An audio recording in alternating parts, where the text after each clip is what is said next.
my ignorance amuses me. Somehow, that doesn't surprise me all that much, Springs. Hey, Welcome, everyone, to this episode, I guess, of the Cheap Seat Critics podcast, where we're covering the 2001 Lara Croft Tomb Raider. You guess? I don't know, do we call the podcast episodes? I know. What do we refer to these as? yeah, they have episodes. There are episodes in a season. Yeah, I suppose. With what me episode this today, is? we have... Well, no, we're tied up. Hello, everybody. I'm one of your hosts, Geeky Rider. I'm Crimson Maroon. And I'm Sprinks, and I don't know what episode this is off the top of my head. Anyway, but hey, if you look up Cheap Seat Critics Pod on any form on the interwebs, you can probably find us over at TikTok, Instagram, Twitter, Facebook, LetterBox, YouTube, Rumble, which is the visual side of things. I know, audio podcast. But we have PNG tubers and a slideshow over there. Yeah, and we'll have updates and whatnot on those socials. I'm gonna get it out right now. I didn't mean to actually insult you, Springs. Oh, it's fine. It's part of the intro. We know. People know. I know, but still, I gotta get the apology out there. We're still friends. Not anymore after that comment. I know, right? Yeah. The nerve of the man. You're like Alex and Laura here, barely on the line. I don't think there's that much sexual. Alex. I don't think there's that much sexual tension between us. But I'll be Alex. He has superpowers. Well, I mean, so does Laura. Well. Covered. Well, to be fair, I'm the only one here who could pull off Laura because I got the long hair for it. That's true. That's also right. Yeah. We'll start with our personal histories, starting with Ryder. Yeah, my history with this one's actually quite substantial in that it was one of my mom's favorite movies growing up.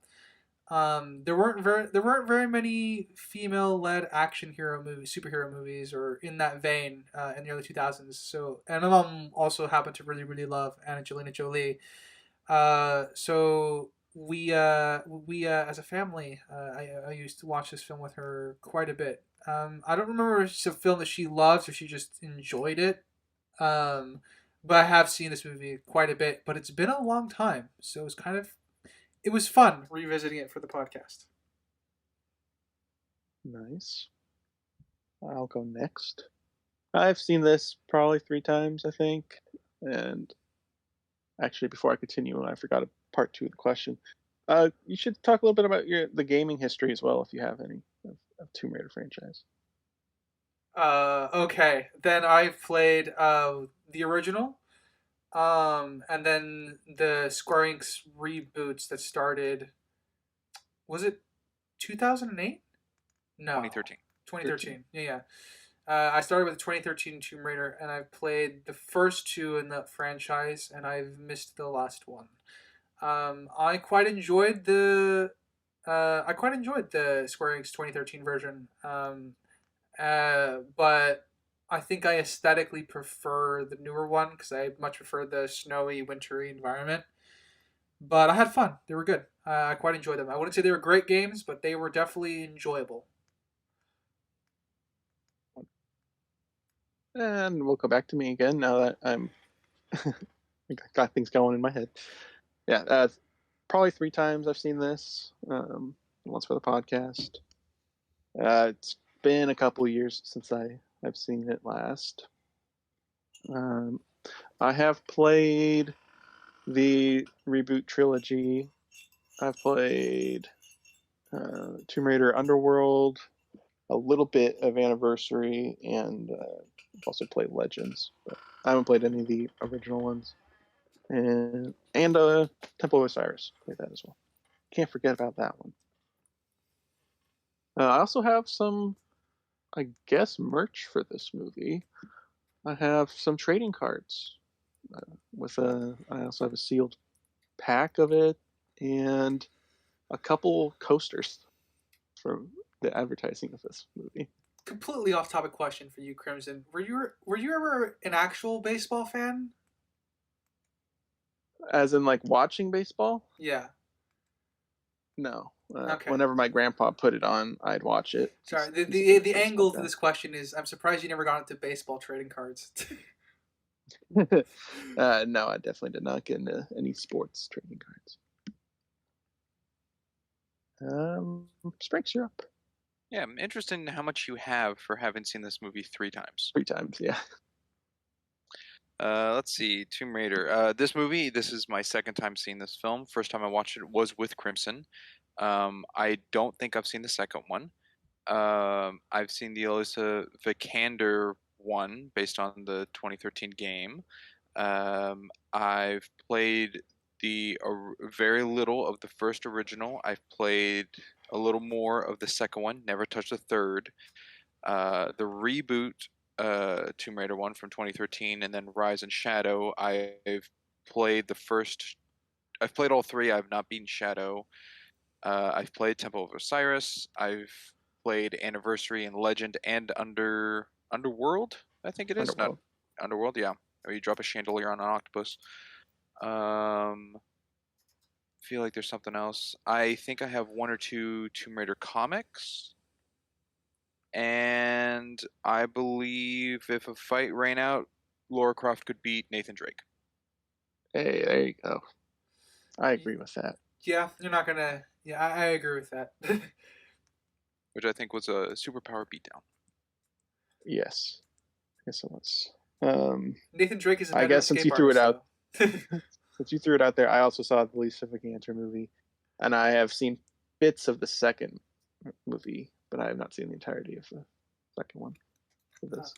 Oh yeah, I should probably. Oh, let me get mine out too. I have not seen the Alyssa Vikander movie, and I have seen all of the second film for this franchise. All right. On to the facts. There are a lot, but I only snagged a couple. I was surprised how many there were. Quite ridiculous. First fact: the Land Rover scene where she's driving through the jungle. They had to film it a lot because every time they filmed it, snakes would fall from the trees and into the car. Yeah. That So sounds like Angelina something Jolie that snakes would do. was very nervous about doing that scene every single time. Well, at least it shows that it was on a real world, environment, and it wasn't a closed set. Yeah. Yeah, they went to Cambodia to film this in certain scenes, which is where Angelina Jolie adopted her first kid, whose name I didn't write down because I read it, but it wasn't going to be part of my main. She's adopted a lot of kids. Yeah.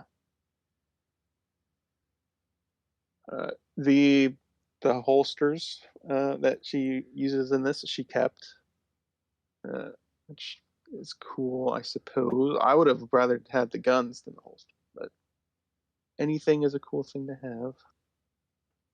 Especially when you're allowed to take it. And a lot of movie sets don't allow you. I don't know if she snuck it or something. The guns would probably be too high profile for her to get away with. Yeah. Probably. That's like museum stuff. Yeah. I feel Usually, like when it comes to stuff like that, if you're taking stuff off set, as much as you'd want to take the sword, go for the sheath first, because that's probably easier to get away with. Yeah. This film is the first film to be filmed in Cambodia since 1965. Wow. Hollywood film. Wow. What was the one in 1965? Lord Jim. I've never heard of it. That, Yeah. So, I don't know why, but that sounds like it would be a sequel to Lord of the Flies. because it's got Lord in it. Yeah.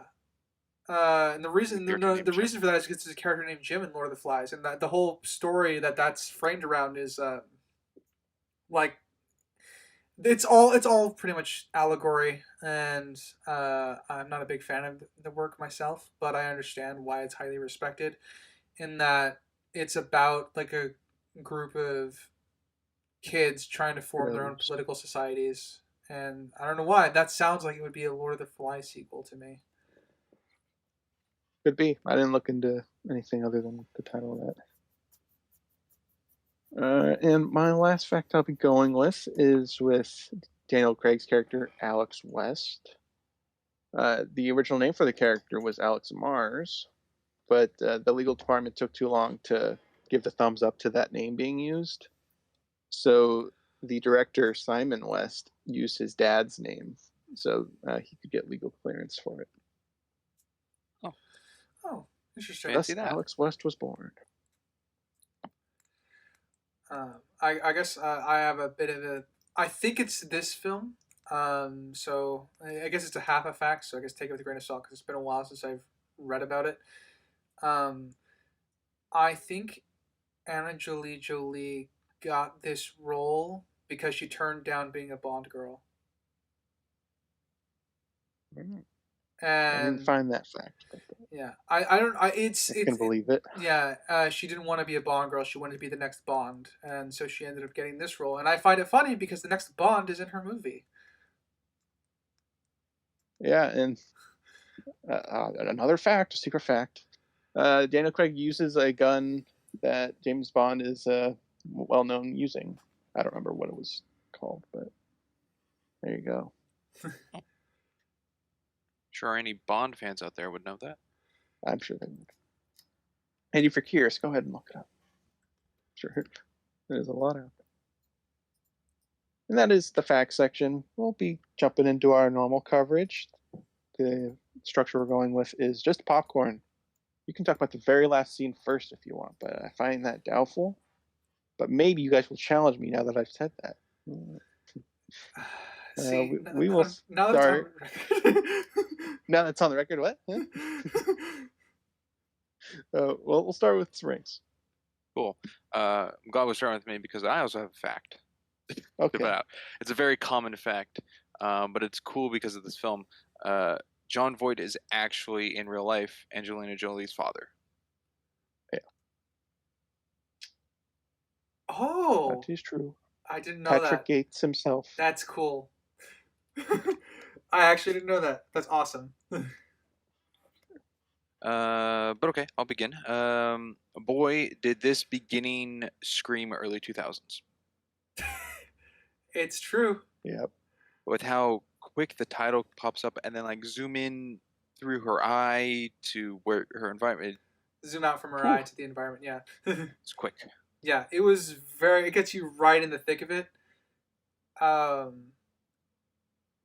Man, there's a lot to say about the opening scene here. Yeah, you could show this to somebody who's somewhat knowledgeable about movies and be like, "When do you think this came out?" Like, they'd probably say early 2000s, late 90s. It's yeah, got everything going for it at that time. it's true. I as much as I love Anna Jolie as an actor, as an actress, one thing I don't like that she does while playing Lara Croft is she does the Zoolander like pointed lips thing. The raised eyebrow and the smolder. Not really smolder, but like I'm more focusing on the lips that they do when they do the smolder. But like she's smoldering while she's shooting her gun. Mm-hmm. That's the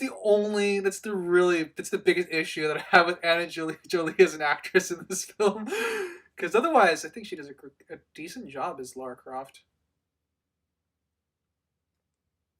Yeah, I think decent job. She's definitely had better roles. Mr. and Mrs. Smith. Check out our coverage for that. Nice plug. Very subtle. Panda. Check out our coverage for that. We've covered her a couple times. Mm-hmm. Did you have more on that topic, Sprinks? Just very what you wanted out of early it? 2000s. The use of like slow mo, very wide Dutch angles.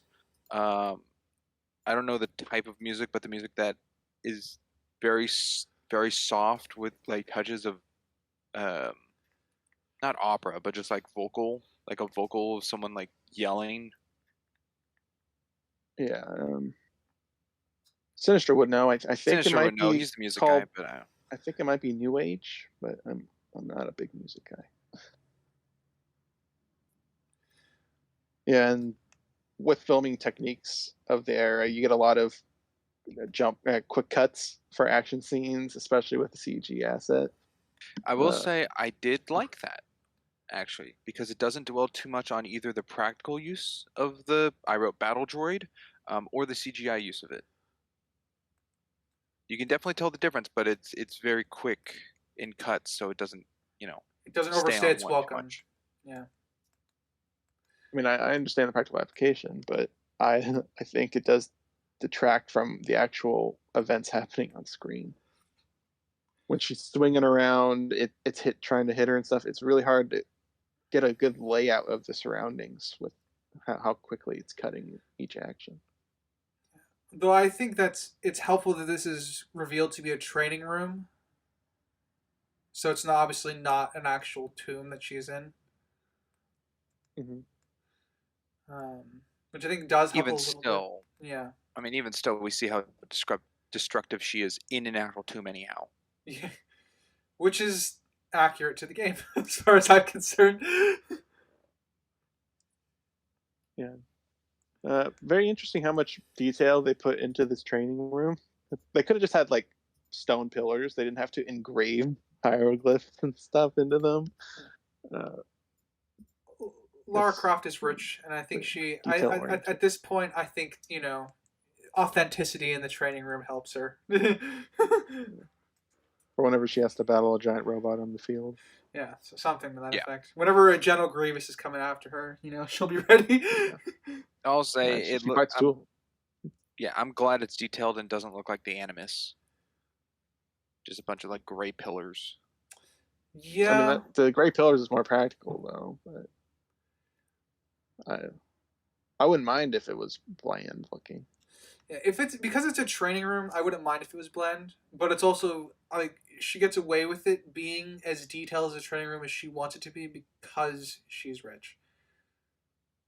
Yeah, Like I and my obviously it's to fool the audience into thinking this is not a training exercise. I'm also not too skilled to know if there actually is a training room like this in one of the games. I don't I remember it, but not the games I've played. But I haven't played them all. she takes the robot actually trying to kill her very well. Too well, I think. Yes, it's kind of where I'm leaning with this. It's a little too well. Yeah. I mean, her choice to use live rounds makes sense because it's actually trying to kill her. And the person who designed it, Harry, what's her name? His name, right? No, or is Harry the butler? Uh, Hi- Hillary Hillary is is the the butler. Bryce is the geek. Bryce. Okay. Yeah, Bryce also slacked off here. He takes the fact that the robot was actually trying to kill her a little too well too. They're just both very confident in her abilities. Well, I feel like it's slightly cheating, fully knowing that she just has a kill switch word to just speak to at any given point. Well, that's good. That's a safety. Yeah, that's good. That's a good thing. But yeah, because you don't want her to actually die. Um, but I think they both take it a little too well. Even with the safe word thing, the fact that she had to use live rounds and it was actually trying to kill her, which she says is different from what it's normally set to. Well, okay, with that then, why? How did she know to even go in with live rounds to begin with? I If think she she was didn't I know it think was she to was be intending to use that from the different. beginning because that's just from what their dialogue is how it sounds. It just sounds like she prefers to use live rounds anyway. Oh, so it was just a random happenstance that day during training to use them? Well, it sounded like she's done it before. Yeah, but They it's just complained random about her encounters. using it again. Yeah. Yeah. Um, and she told him to make it more difficult. So I would imagine she'd prepare herself for it being too difficult. So I wouldn't just say it's random happenstance. She expected it to be the hardest she's had to fight, so she would probably need good gear. Okay. Sorry, it's just the line of the confusion of being that it said it was different. but it starts off without her knowing that it's going to be different, other than it's just more challenging the last time she told Bryce to make it so. Yeah. Yeah. So I guess that She leans knows going in it more- was more challenging. Yeah. And we don't know how hard it was on her the previous last time. attempt. So if it was a close call without live rounds, then she'd probably want some security there. It'd be interesting if the last code just said injure Lara Croft and this one says kill. Yeah, which I think goes with the malfunction of the robot, because in the beginning of the fight you get to see the UI of the robot looking at her, and it's not set to kill, but later it is set to kill. So I think her damaging it actually switched its functions. Oh, interesting. That's a detail that would be cool. I think that actually would fix some of the problems. Yeah, it was set to. I didn't write it down. I think it said objective was what it was set to, and then kill was next to it, the objective tab. So it wasn't set to kill; it was set to objective. So I guess her damaging it did change its functions. Interesting. Maybe the live round set it off. Because as far as Bryce makes a bunch of robot things, so there might be something he put in as a self-defense mechanism for the robot itself. That's true. And by Bryce's reaction, this is the only one they have. Yeah, he doesn't have a lineup of different robots. Yeah. Well, he has a bunch of smaller ones that we've seen in his trailer, but like it just shows that he's familiar with robotics. Yeah, just Tinker Toys. Yeah. Simon's unique. Yeah. So. Yeah. Okay. I don't have much issues with the fight scene itself. I guess most of my issues is just the characters are too nonchalant about it for me. I get that Bryce is a genius and she's a super badass, but they're friends. I feel like there would have been a little bit more since it turned into a real fight. I agree. And in terms of the fight, the part where the saws are coming towards her and she's holding the arms that's a hint to her superhuman abilities, because that thing's able to pick up a stone pillar, so there's no way she could hold it back, because at this point it's in kill mode, so it's not holding back. Wonder Woman. All right. Yeah, so that was too much. I don't know. None of the Tomb Raider games I've played have an upgrade of like super strength or power up. No, but there's a game where she gets Mjolnir and she gets powers. Yeah. But that's not really. Oh. Yeah. I will say this whole training program does feel like a boss fight in a video game, like in the game. Yeah, that's another thing why I think they included it, because it is a video game franchise, so they tried to pay homage to that by including it, like the idea of a boss fight, because that happens again towards the end. There's a one-on-one fight as well, and I do think that's partly them paying homage to the game, even though it's earned at the end as well. Though this one obviously feels more video gamey. Doing the front flips, back handsprings, Feel those quick time events. pistols. Oh yeah, I think the sliding under the robot to then holding back is a quick time event, like where you'd be mashing the button. Yeah. Got to mash the right button at the right time. It definitely, I do think that works in favor of the film here, because there was a time where games and movies had a somewhat healthy relationship in this sweet spot of the early 2000s, and then it just kind of died off for a while. Well, they always had the issue of people not taking them seriously as well, though. Yeah, that's true. I don't deny that. But it was fairly well balanced, I think, especially at least in terms of, because it's not over the top. It's just, exists, I suppose. Tomb Raider, I don't know how serious you're supposed to take it. I mean, Kristen, you just brought up she picks up Mjolnir at some point, and I know I get them flipped. Anniversary is the one where she fights dinosaurs. Yeah, I'm the same. I kind of flip all three of those. Legend or Anniversary. Legend, Anniversary, and Underworld. I flip a lot of stuff in. I know it's not Underworld. The Square Enix 2013 reboot series is the one that I think we're supposed to take the most seriously, but even those have elements of magical and mystical stuff in them. But obviously they're very grounded most of the game. The reboots are certainly more serious than the other ones. Laura's a I lot more jokey and stuff. I guess in that The other instance, ones. I have a question. Do you prefer Alex West in this film or prefer Jonah in the games? I'll take Jonah. I don't like Alex at Like all. Jonah. We don't spend enough time with Alex for me to be attached to him. You spend a lot more time with Jonah in the games overall. I like Alex in the 2013 game more than this Alex. Oh, I should have compared that. That would have been Yeah, a better comparison. Alex to Alex. Gotcha. Well, another point I have, which was a question, and you didn't bring up in facts, Crimson, so I'm unsure. But at the 2 minute and 32-second point, a rock is hurled at the camera before she uses the rope to get away from the robot. And it made me question if this film was released with a 3D option. I didn't see anything for that. It's the early It's 2000s. It's 2001. possible. I know Well, that. 2001, I It's mean, not even likely, red and blue. but Red and blue 3D. Yeah. It would be possible. I don't think it's an impossibility because the early 2000s like 3D stuff was very gimmicky, and this is a leans towards a more gimmicky movie, so it's possible, but I don't know. there's Yeah, not there's, I really think, two more anything instances. else. No, I Except have two more green- instances green that are thing. like that. But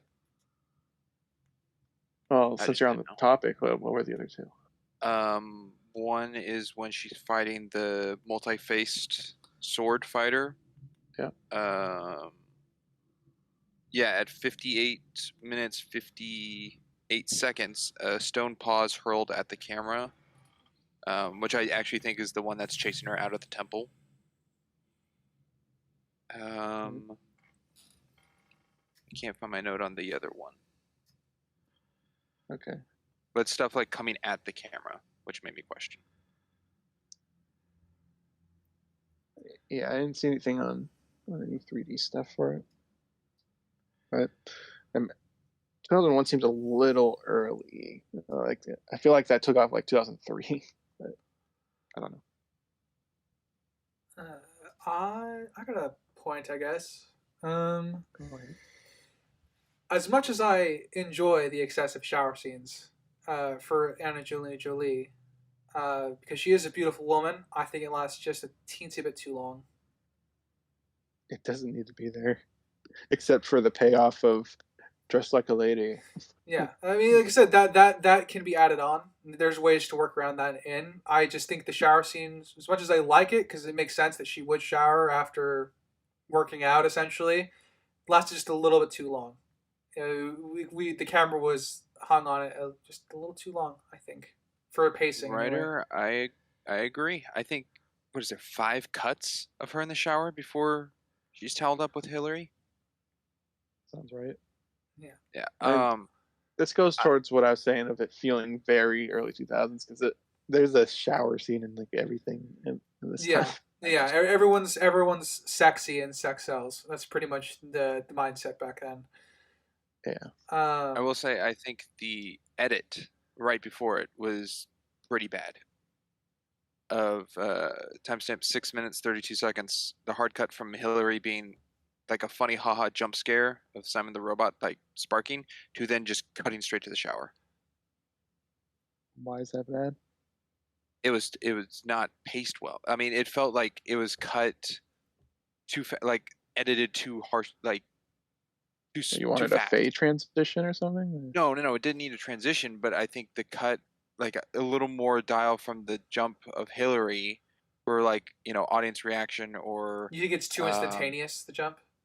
It's too quick Okay. to then cut to the dark of like, and then the tone shift, because that was kind of like a funny haha moment. I think it's more funny haha than leaning of like a jump scare to the audience, like, oh, it's not, the robot moved, to then go into like this sexy shower scene. I don't really. Yeah, I don't know if I have an issue with it, but I could sort of see where you're coming from. I guess my suggestion, if I were to keep the edit the way it is, after the jump scare, if they started playing the shower audio just like over it before we cut to it, I think that would have smoothed it. I think. But I might be, Certainly, if but Hillary I jumped and we saw like Bryce's reaction to it, and when it goes to Bryce, it starts playing the music. kind of, yeah. That would be the fix for you, I'm guessing. That would make it a lot smoother and give a little more reaction time to what just happened with Hillary. Yeah. Yeah. Again, I don't really have an issue with it, but I think that fix would work for you. So, throwing it out there. Um, yeah. That being said, I like the relationship she has with Bryce and Hillary. I have him down in my notes as Henry. His name is Hillary. Hillary. Like Clinton. Okay. Um, yeah, I quite like her relationship with both of them. It's they're very close, tight knit group, and you get that expressed here very early on. Isn't Hillary in the game supposed to be like Alfred, like a really old man? Um, Or am I confusing that, that? that's primarily in the older games that I didn't play, but he was in the games, and he does have a silver tray, which is referenced in this as well. I just thought he was a lot older. Could be. I mean, most butlers are usually portrayed as old men. And I don't know if you guys did too, but I just had Bryce as Mr. Bucket in my notes. Mr. Bucket. No, I didn't have him as Mr. No, I called him Mr. Tech Guy Bucket. until someone said his name. Mr. Bucket isn't Tim Burton's Charlie and the Chocolate Factory. That's Charlie's dad. Papa Bucket. I will jump to the end real quick. That's wild. I know, right? But I'll do it anyway. I really liked that the knife kept its momentum. Like it's actually when frozen in time. That was a problem I had. Was I don't think it did keep up with its momentum. No, I agree it didn't, but they at least made the attempt, which is some more effort than most movies do. It should have still gone the direction it was thrown at. She just flipped which side the blade was facing. Yeah, the implication, obviously, of why it was so difficult for her to turn it around, though, is obviously all the kinetic energy and yeah. So, like I said, they tried, which is more than I would say most films do. So cool idea. So Crimson, what you expect would have happened was the knife would have continued moving to Alex, but like the other end would the handle would have hit Alex's chest. Yeah. Which should have been fine. That's what I think should have happened. Yeah, if that happened, the only thing you have to change is Laura just shoots him in the shoulder in the same spot. Yeah. And then nothing changes. That's how you fix the physics of the scene. But I like that it's difficult with time travel. Yeah, or you could have done kind of like the Flash moment or Quicksilver kind of thing, where spin the blade and then like just touch it, so it's just moving now in the other direction. Would that help? Yes, you could have redirected it, I guess. But it would have just been a side-to-side thing. I can't see how she could have 180'd it with the momentum. But yeah. I'm no scientist. Well, never mind. Okay. Ryder's more of a scientist than I am. So if you're right. You're right about the physics of it. Like there is no way because time is stopped. Because of that, she can't really affect momentum, but specifically. So what would have happened when she turned the knife around physically, as we see her do it, and it takes effort to do because it's still an object that she's moving, which I like that it takes effort to do. The hilt would have been what hit Alex. So it would have. That's what I'm saying. The fix here is the hilt hits Alex.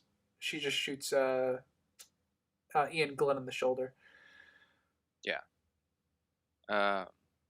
Would have worked, I guess, if she touched it. If like it wasn't the moment, like the cosmic kinetic force, if she just touched it and was in her reality of frozen time. Yeah, if that's like it would be something if like she grabbed it and pulled it out and like she grabbed a still knife and then moved it around normally as herself and then she just threw it back at Ian Glenn and then it froze midair. That would have been fit. That also would also work in terms of like fixing the momentum issue.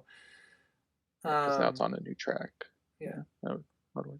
But again, the thing I like about it is the fact that it takes her effort to move it around, because it's obviously the implication is that it's still in their time frame and it just takes effort to move. Because it I would just be love the idea of what it had to look like to everybody. yeah. He throws it and it boomerangs back to him. Yeah, that's exactly what happened. Uh, right with what you just said, Crimson. I'm curious. Did in your notes did you write Powell I for did. his character? Yeah, I referred to him as Okay. Pal since I his intro wrote was his name. Ian, Glenn, and Powell in my notes. I think I called him Jorah Mormont at first, or Richard the Lionheart at first, until we settled into what his character name was. Okay, I have pretty much Jorah Mormont in my notes. He was And I also the forgot he was bad the main guy in Resident Evil. Yeah, and he's also Sir Richard the Lionheart in Kingdom of Heaven. He Unfamiliar. gets around. He does. He's a great actor. He's not in much, but at least much of the stuff that I've seen. But I do like him. Yeah, he's only cameoed in Kingdom of Heaven, so he's not like a main character or anything. All Yeah, sure. right. I'll jump to something somewhere in the, well, not really in the middle, whatever. First third. The letter from the father, Richard. Why did that have to be sent so close to the goal? They open the letter, she finds the book and all that, and they say they have 15 hours to go to Cambodia and retrieve the piece. Why did he send it like a week earlier or something? I have no idea. The best faith interpretation, he just has such absolute faith in his daughter that it doesn't matter, but it's really bad, the fact that it came this late. A 15-hour window. Well, at least 15-hour window to Cambodia, which is the hour where before. He knew she needed to go. So yeah, and he set the time of when the mail was supposed to be. Well, the 15-hour deadline is to what? What happens to retrieve the piece, and then, well, yeah, it was just to retrieve the piece. But at the 15 hours, what happens? The piece is the second planet aligns or something along the lines. Oh, and that temple can't be. Yeah. You have a window to grab the piece in the temple. Okay. Which is why they were counting down, because it was time sensitive. And this is something Richard knew. Yeah. Yeah. Okay. At that point, he wouldn't know. The monk knew the dad. The dad sent her to the book that told her to go to Cambodia. So he knew about that one. He didn't know about where the second one was. Siberian. Okay. Yeah.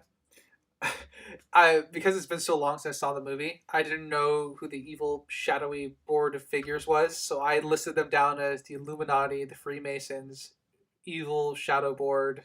I called them Organization 13. Organization 13. I just listed about funny names that would be funny. It's like Hydra. I called them Hydra. Crimson. That's a funny one. Yeah. Because until they revealed themselves to be the Illuminati, because that's also very much a 2000s thing. All the big like shadowy organizations were always the Illuminati or the Freemasons or something in that vein, you know. Yeah, you got Angels and Demons had the Illuminati in it. Yep. Kind of. I mean, you said earlier it could be a 2022 thing too, as well. Are you ever seeing Doctor Strange? Sure am. Yeah, I try to forget that was a thing that existed. It was your favorite movie. You gave it a resounding 1. You're right. It is number 1 on my list. It's up there, man. How not to make a movie? I can teach like 4 classes on that film alone. On the note of the shadowy board of figures, there at the end of it when they're leaving, there was some really bad ADR when he and when Powell and his assistant are going down the stairs. Absolutely. It's horrible ADR. Oh. Indeed. His assistant's Jim. Was that his name? No. Well, no. I wrote his last name. I don't know his first. Anyway, Pym. That's Mr. Pym. Yeah. it's slightly helpful. His hair's long, so his head's turned for the ADR, but you can still catch it. Yeah. It's just ADR when they're leaving. It's like, we're not prepared, are we? Nope. And that's it. I can. It's. I understand they were just injecting humor with the ADR, but it would have been fine if they just cut. It wasn't needed. So, being that this is my second time watching this movie, the full solar eclipse over every 5,000 year occurrence to do all this, isn't that the plot of what Hades wants to do with the Titans and Hercules? You would know more than me. I haven't seen Okay. Hercules. It's Like, I elementary questioned, school. was if Hades was waiting for the planets to align to send the Titans this- to Mount Olympus? Is this the Disney movie? Yeah. Okay. Sorry. There's so many Greek mythology things that I deal with. I have Yes, to There's ask a for lot of clarification. Hercules movies. Not the Dwayne the Rock Johnson one. Yeah, I mean, like, there's just a lot of stuff that have the character mythology Hercules involved that I'm involved with. There's 3 different Yeah. anime shows. There's Greek Thor, mythology Love and itself. Thunder. There's a lot, but so and then can't forget Percy Jackson, the Olympians, and its relation to. Sorry, I Greek should have mythology. clarified. Disney's 1993. I don't know. 90 something. Yeah, Disney's animated film is enough for me to catch on. I don't know because I don't remember much of it. I see a lot of that. That film was on a lot around me in background, but I don't know. Okay. Well, it's also like Thor Dark World, where all the realms align for Malekith and whatnot. That was Malekith's plan. Well, his plan was to get to the ether during the alignment. Yeah, he was going to use the ether to destroy the 9 realms because they're all going to be aligned over London. Yeah. Well, in this case, this situation of the eclipse, seen it before. Yep, it's a trope. Used in other stuff. It's a classic trope. Can't deny that. All the cosmic energies. Yeah. There's kind of 2 readings to take away. I'm going into the scene where the butler's trying to get Lara Croft to get a mission. There's kind of 2 takeaways I had of the scene as well as watching through it. I kind of viewed this as obviously it's for us to find out the information that her father's missing and dead. But I also took it as it's the butler knows this and is just trying to get her mind off of things by trying to find her work. Yeah, I agree. He could have said good day, though. It really got to her. Yeah. Not a good day. No, he was trying to be a helpful, supportive butler. Keep her mind off the negatives. Yeah. That's, to mind you, that's just that's a good faith interpretation because the other interpretation is that he's just super tone deaf on a date that he would know. Because yeah. I wasn't really sure because I didn't really commit to one or the other, but it's obvious that I think because Hillary is usually a well-intended character for most of the movie, I can assume that he was trying to just get her mind off of things. Yeah, and it seemed like he actually knew what the date was and stuff, so I don't think there's enough for me to think he was just absent-minded with it. Yeah. I mean, the reason I thought he was being absent-minded at first is because it's the dialogue is a bit awkward because it's their way to deliver the information to the audience of her father being missing and dead. Yeah, I mean, it was certainly a delivery device. Yeah. I think it's because of the delivery device aspect that made it come across as tone deaf on the butler. I'm saying with retrospect, with more character context that we get for him, that this is recontextualized as him just trying to get her mind off of things by offering her jobs. It's one of those things where on the first watch through, you can be forgiven for thinking that he was just being tone deaf. What do you think, Sprinks? I think it's a mixture of 2, what Ryder said, about getting her mind out of the root, and also just finding a new thing to occupy the time. I find it odd that Hillary didn't know what the 15th meant. No, no, I like I feel said, like that's yeah, that's where I said the device part of it comes in because it's clearly meant for us as the audience to for us to be filled in. yeah, but I guess in that sense, it could have been worded better, or it could have just been in a way of Hillary being a little more sympathetic to the day. Yeah, like I said, that's why I thought it was tone deaf at first, and then watching his character for the rest of the film, it recontextualized the scene for me a little bit.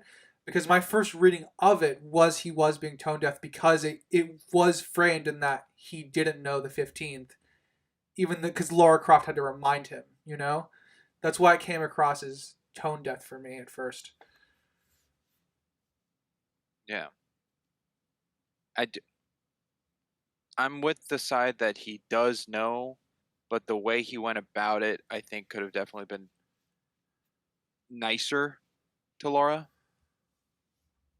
because he knows Laura's not dumb, so he's not going to get around that. She's kind of moping around, but he's trying to find a way to occupy. So he already knows everything about the 15th. I just think the way he handled it wasn't great. Well, I you kind of chose to say playing dumb, nicer, so how could he have been nicer? not plain dumb. Yeah, what? What She's the, like, you know what day it is? The 15th. That's it. Like he's like, yes, I know the situations with your father, and and his passing, and this day means a lot to you, and I'm just trying to find a way. And then maybe she storms out because her mind's cluttered with thoughts of her father or something around that. But at least he's being like well, that's why he kinder didn't towards her. do it. I wouldn't call that kinder. That's just a different approach. Yeah, I 'Cause he probably thought, because he's known her whole life, most likely, yeah uh, that if he told her directly, then she would shut down or yeah uh, I think like snap back. once she the point of coldness for me is why I thought it was tone deaf is once she asks him, "Do you know what day it is?" I think his response would have been different than the 15th. Because if he known her his whole life, he's like, he could have sounded a little more apologetic. And, he's like, that's, he could just say, that's why I'm offering this to you so you can get your mind off of things.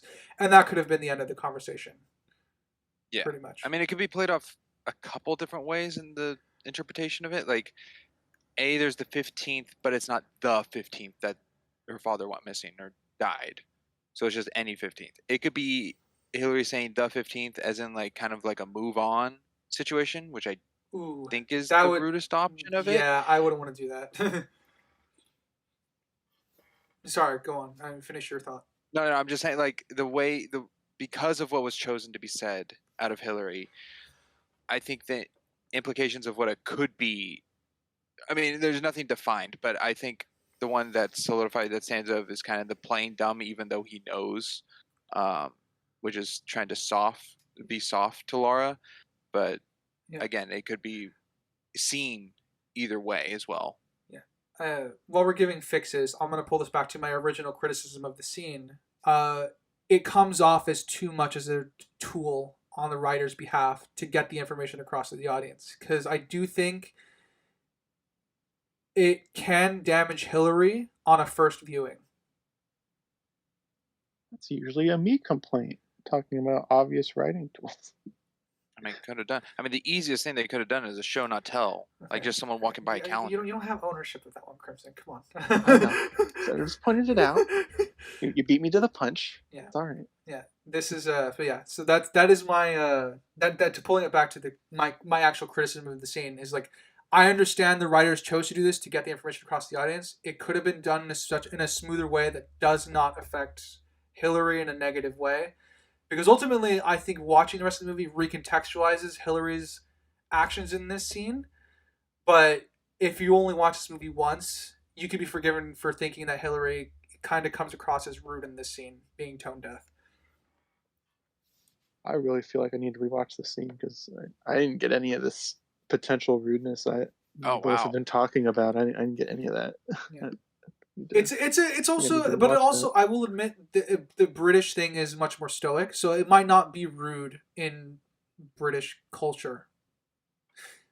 We might find it rude as Americans because Possibly, yeah, could be. There's a lot of facets that go into why I Do think we this is an issue, but yeah, do we know how many years have passed from the father's disappearance to here of this uh, scene? Do we know what year this movie takes place?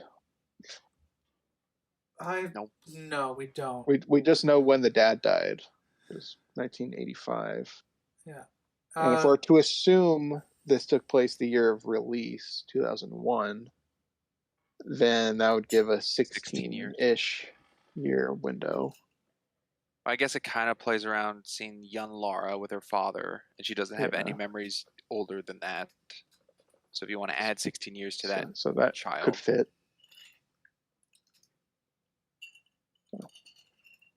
With what we have, we can say 16, but it's not definitive. it actually would be a little on the nose because of the filming of the film. If it was in 2000 and its release is 2001, then it would be 15. That's why I said ish. Yeah. So if it's two 15s on top of each other, a little on the nose. Well, that's all I got for this scene. So Okay. I'm like the little pause there. I could tell writer was thinking. Yeah. I mean, was that a scene you'd want just to remove and then have her at like the grave to tell you all the information you need? No, No. I know. I want the scene there No. to give Hillary character. Because I think it's it could used. just worded a little differently. It needs to be worded differently because, like I said, it comes across as two writer's device tool aspect of it, and recontextual. Like I said, this scene is just recontextualized for Hillary as we go along in the film. It does, with retrospect, come across as he is trying to get her mind off of things by offering her job options, but you don't get that on your first viewing. No.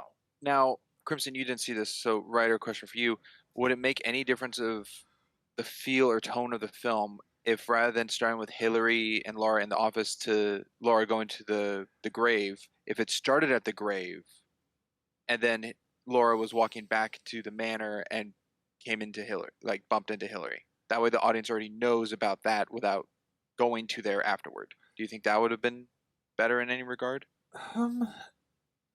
It,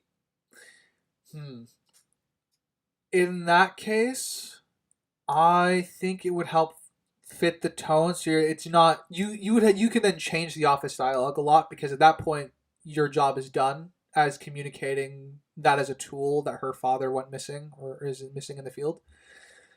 So you could then retool the scene and recontextualize Hillary a little bit. It would offer you more options as a writer, but I don't think it would fix the scene because that would then, if the scene are staying as they are, it makes then the office scene redundant.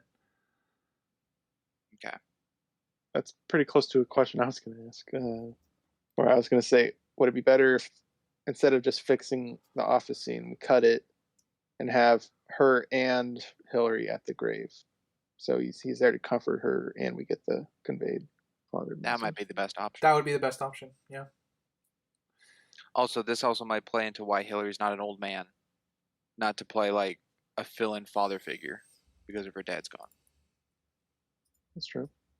More of a friend here. He's no Alfred for sure.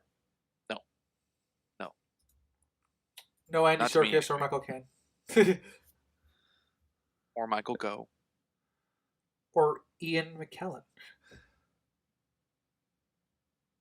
Lots of Alfreds. Ryder, you really got me pondering. Where the heck was Ian McKellen, Alfred Pennyworth? Original 1980. Or sorry, not original. But Tim Burton. That was Michael Gough. No, it's Ian McKellen for most of the films. Oh. I don't have an answer, so I don't have. I could be wrong, but I remember it being Ian McKellen. So, hold on? Do they look alike?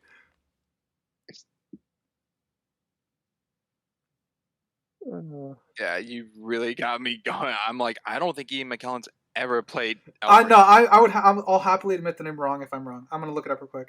The Tim Burton and the Schumacher, the four of those, I think, are all Michael Gough. While you're looking, think you are correct. Looking it up. Yeah, Michael Gough. Anyway, the funny thing about that one is that he's the only consistent character in those films because all the other actors changed. Oh yeah. It makes the Tim Burton universe very funny.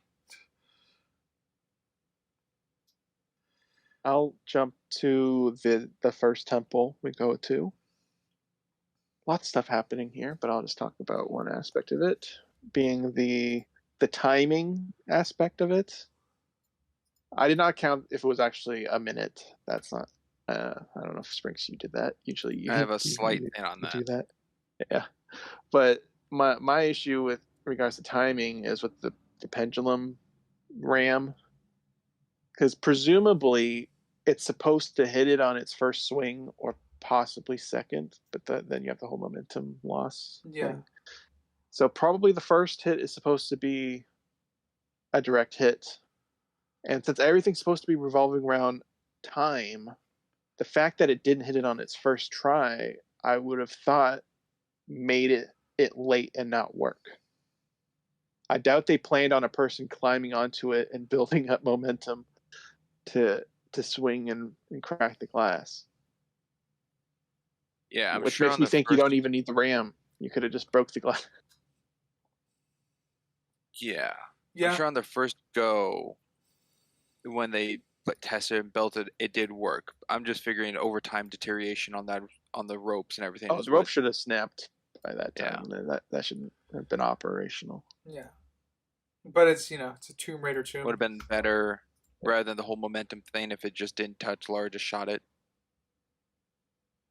Well, no, that would get rid of the whole mystical aspect to it. Because this is all supposed to be time sensitive, and if you can just break the jar whenever you want, then that takes that aspect away. But being that the pendulum didn't hit it on its first try with the time, That's and why was I'm saying later it's a and still problem. worked. Oh, okay. I'm like, then it could have been hit anytime. It's just the pendulum was what was designed to hit it. Yeah, so that's the issue I have with it, is because everything is so time based. The fact that the device failed changing the time would have meant it shouldn't have worked. Yeah, but it did. I do have written down the first instance of Alex West's time off from counting.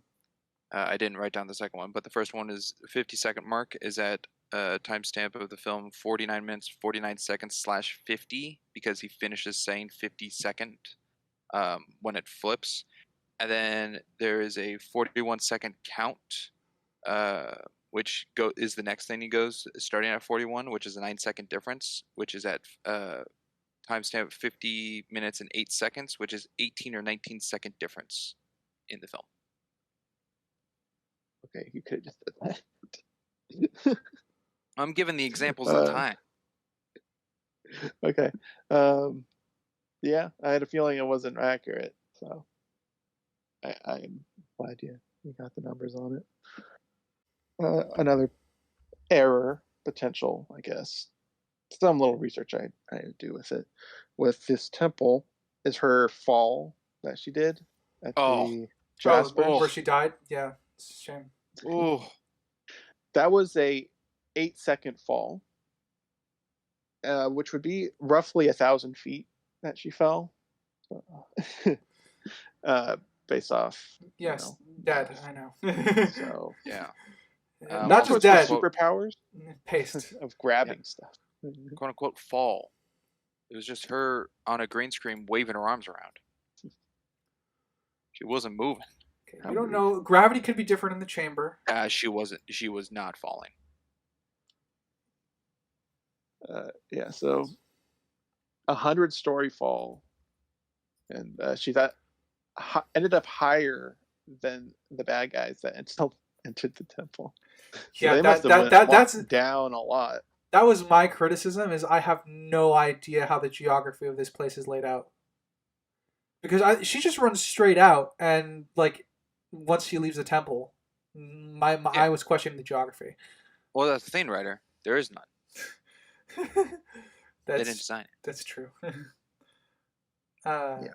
Before she falls, though, there's a very Lara Crofty scene where she's kind of standing on top of a ruin overlooking the place. I actually quite liked that. It felt very Lara Croft to me. And I have a feeling like the butterflies or the moths going into the entrance. That feels like a very like when you're stuck and don't know what to do, and that's the hint of the game pointing you in the direction. It's your Tomb Raider's vision. Yeah, everything It's didn't turn yellow, but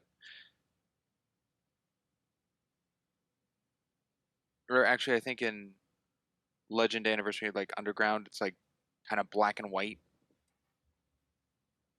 Everything darkens and your focus point of items glow white. I think. Yeah. I'll jump back to a question I had about Laura's when she was sleeping, and she has a vision of the crate. Yeah. Is that a dream? Is that a vision? Is that off of memory? Your guess is as good as mine. Yes. Yeah, okay. It is all those together. I didn't like that scene at all. Like I leaned was against memory very because we haven't contrived. seen anything prior of her dad and like young her looking at the crate or anything. Um, yeah, It's very weird. I mean, obviously, the implication is that the reason she finds it is because of the ticking sound. Uh, but the dream felt it was a little too on the nose. It would have been one thing if like she woke up to just hearing the ticking, and then when she finds that she has the memory, that would have been, I think, better placed. I think if the vision never happened, and maybe she's just having a nightmare because of her dad because it's the night of the 15th, so she wakes up scared and has to like go roam the Yeah, manor and then like she hears to the get, ticking, and and then she then hears the ticking. yeah, I'm fine with it. That's Everything else can, super yeah, loud ticking. yeah. I'm fine with everything else playing as it is. If I were to remove the dream, though, mind you, I like the dream. I'm just not sure where I would stick it, but it just kind of was too close to the ticking for me. You know what I'm saying? It just felt a little Yeah, off. I'm like again, I think the dream's fine or nightmare or whatever. Just take away the vision, so it's still like her troubling with her dad and all that. Like that's still fine. Get the chest out of there. Yeah, get the Which chest out of there. which I wrote as a trap door. It looked like a trap door to me. It looked like in a the dream. hatch, kind of. Yeah. Because it was emitting light, and then when she finds it, it's emitting light, and when she opens it, the light's gone. Well, also when she opens it, the clock's not ticking. It's quiet That's until she picks it up, then it's ticking again. Yep. Add some audio design. That's not great. Yeah, there's a like I said, it's an early 2000s film.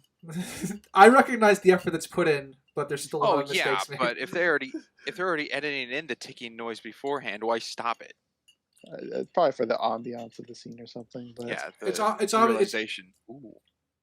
The intention behind removing it is just to add more to the dramatic effect of, breath of fresh air. Like, what did you just find? Yeah. I've been throwing a lot of negative points. I'll go with a positive.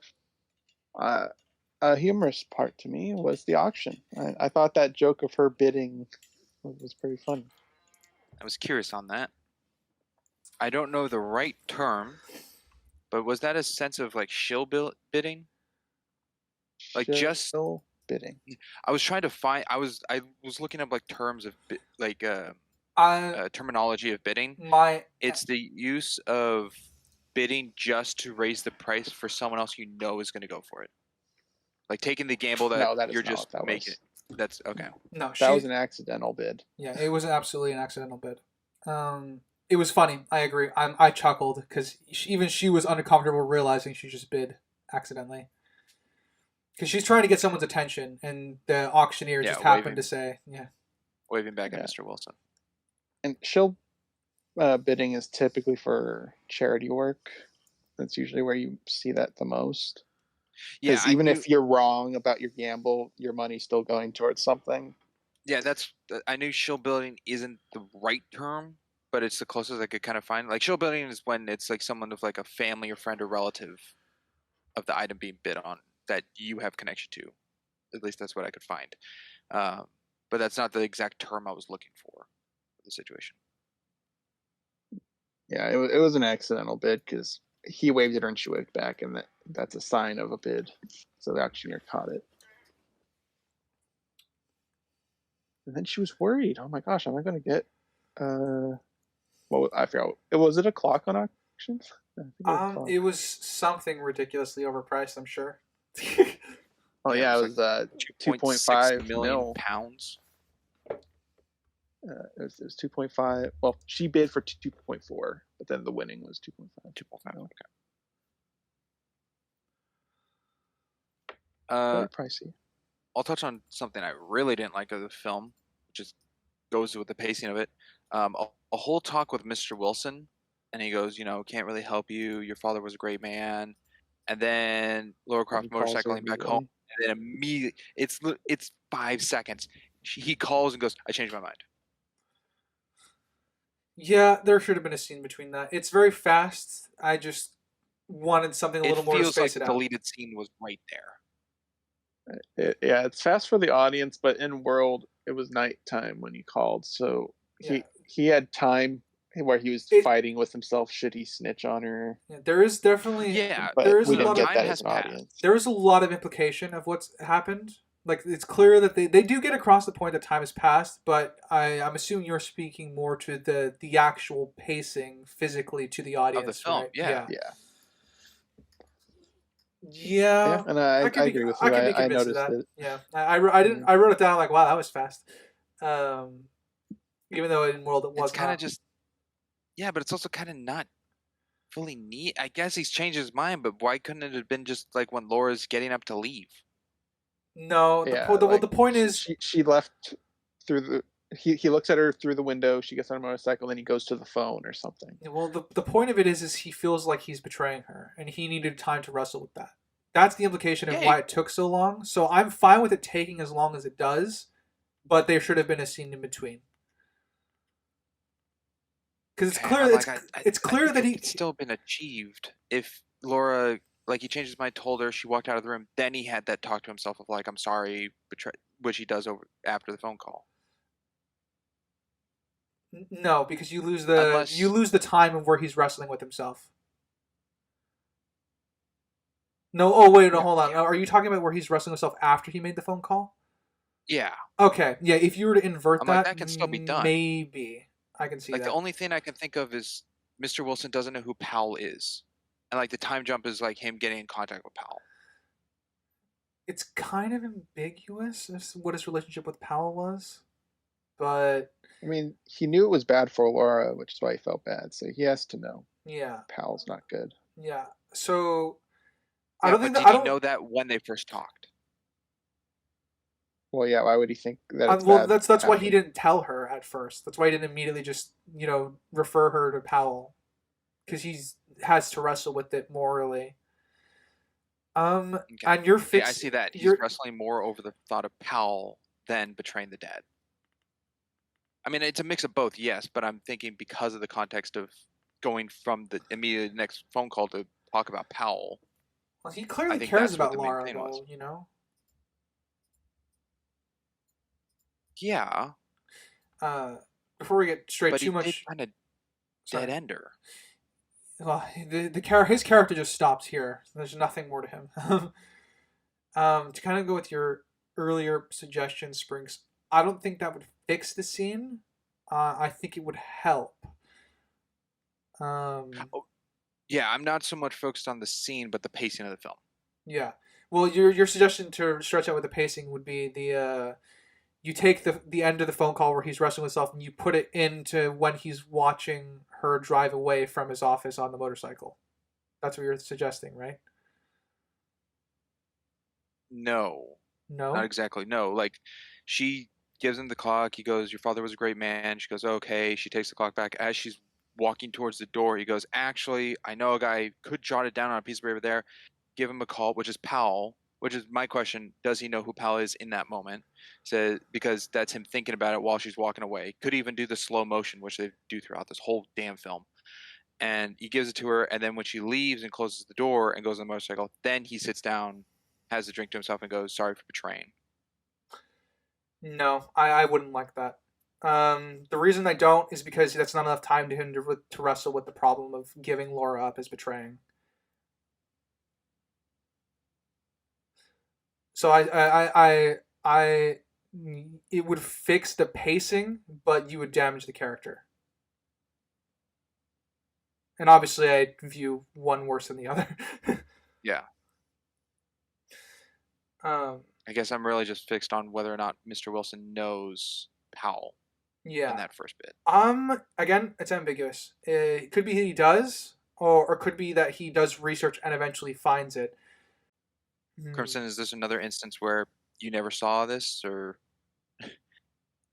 figured each Which like the aspect? Hillary That he knew who Powell was, or the pacing? or just that... like how we're explaining it, like how you felt with the Hillary thing? I know he hasn't. You said you had an issue with the pacing because you noted it down. Right? Yeah, I picked up on the immediate jump to him regretting the call. I had that in my notes. His knowledge of Powell, I just thought he knew him the whole time. The whole, did he learn after the phone call or during? That didn't cross my mind. Yeah, I can see. I mean, sorry, you finished. Was Richard part of the Illuminati? Was that confirmed with Laura talking to him in the tent? That's what Powell says. But to be fair, that's why I'm asking. Oh yeah, I think he does. Because Laura brings up, the tent. You never mention the Illuminati in any of your stuff, and blah blah blah. He confirms it indirectly, I think, in the tent at the end. So yeah, it's an indirect. So I think there's a good chance Wilson knew about him. Yeah, in that case, with that being confirmed, then there still needs to be a scene to break it up. But I think the time that he takes to wrestle with giving up her up to Powell isn't something needed for this very minor character. Right, minor guy. Maybe a shower scene should have been right in between there. She gets home, another shower scene. I'm not going to complain. It's Angelina Jolie. Not another one, just like a first. No, like if the first one was like, just her. Alex calls her or something, talks to her. Well, they already had the conversation outside. It could be that. It could be that maybe she's just having a run-in with Bryce or Hillary in the manor before the phone goes. I mean, well, you know what? There's could be him hinting that short. Could be him hinting that he has a job coming up, and could be like a subtle, like warning, but not. Oh, you know what it could. Here's what it could be. Setting up stuff. Here's what it could be. I'm working. Here's what it could be. She gets a phone call. It's Alex first talking about that he's got a job and he wants her on the job, but she refuses because it's Alex and she doesn't want to work with him again. She hangs up, and then immediately gets another call from Wilson, and then that's when you get that scene, and we can continue on from there. It would be quick, but it'd be paced better. It would be paced better. And you could have Hillary in the background cleaning. Like, wow, you're really busy today, aren't you? Yeah. Yeah, referencing that she just Hillary or Bryce. Yeah, you can have Hillary or Bryce, and you get more of their interactions as a group, because I think their group dynamic is really great with how minimal it is. So there we go. We fixed the film. It's now a 10 out of 10. No. We fixed a part of the film. Careful there. No, the entirety of the film's been fixed because of it. Alex got more of a presence. It's the group's together in some dynamic. I will say, even with that part, which I'll touch on, maybe you two can clarify. Is it just because it's so late at night, Hillary didn't make food? Is that why Laura ruins a meal in the microwave? I mean, she's pretty self-reliant, so I don't know if he makes her food every day. We don't really get. He is a butler, we don't know how much of a butler he is. There's something we don't really get clear amount on. We know that he brings her, towels and stuff like that, and helps clean up the messes in the training room and stuff like that. We don't know if she guns on a silver platter. Yeah, it also could be that she did make her dinner and she's just up late because she's busy thinking about over the clock. debacle. But again, we don't really have a lot of context. So there's multiple reasons as to why Hillary potentially could have made dinner or could not have made dinner, but we're not privy to them. So I don't really view that as a Okay, major issue. but still plays into that. Like, she's competent enough to make the dinner, and it's a microwave. She didn't overcook it. It went off when it was set to, but she just throws it away. Did her appetite change after the phone call with Wilson? No. It exploded in the microwave. That was the joke. So she, okay, so she didn't know how to cook it then, or cook it accurate. Was not. I don't know. It was odd. It didn't. I Seem just right see her as to me. self-reliant, and she made her own food. Or at least tried. Yeah, didn't seem that out of the ordinary. It's a funny character trait. She's not perfect. She's a superhuman badass. Can't use microwave properly. It's one of those funny character flaws that prevents her from being a Mary Sue, as it turns out. Okay. Yeah, microwave things. Negative trait. At least that's. I mean, I didn't take it as deeply as yours, Springs. I took it as a joke that she overcooked her microwave food. Okay. I just found it a little confusing. Yeah. The intent is humor, I believe. Okay. I'm sure we're all in agreement that when she has the meeting with Powell and he says, shame you only brought photographs of the device, that is actually a very wise decision. Oh, Yes. absolutely. It's Yeah. Laura is not dumb, as it turns out. Well, However, not all the time. well, no. I have a question more focused for writer because it's a writing thing. But Crimson, I'd like to hear your thoughts too. I wrote them all Okay. down.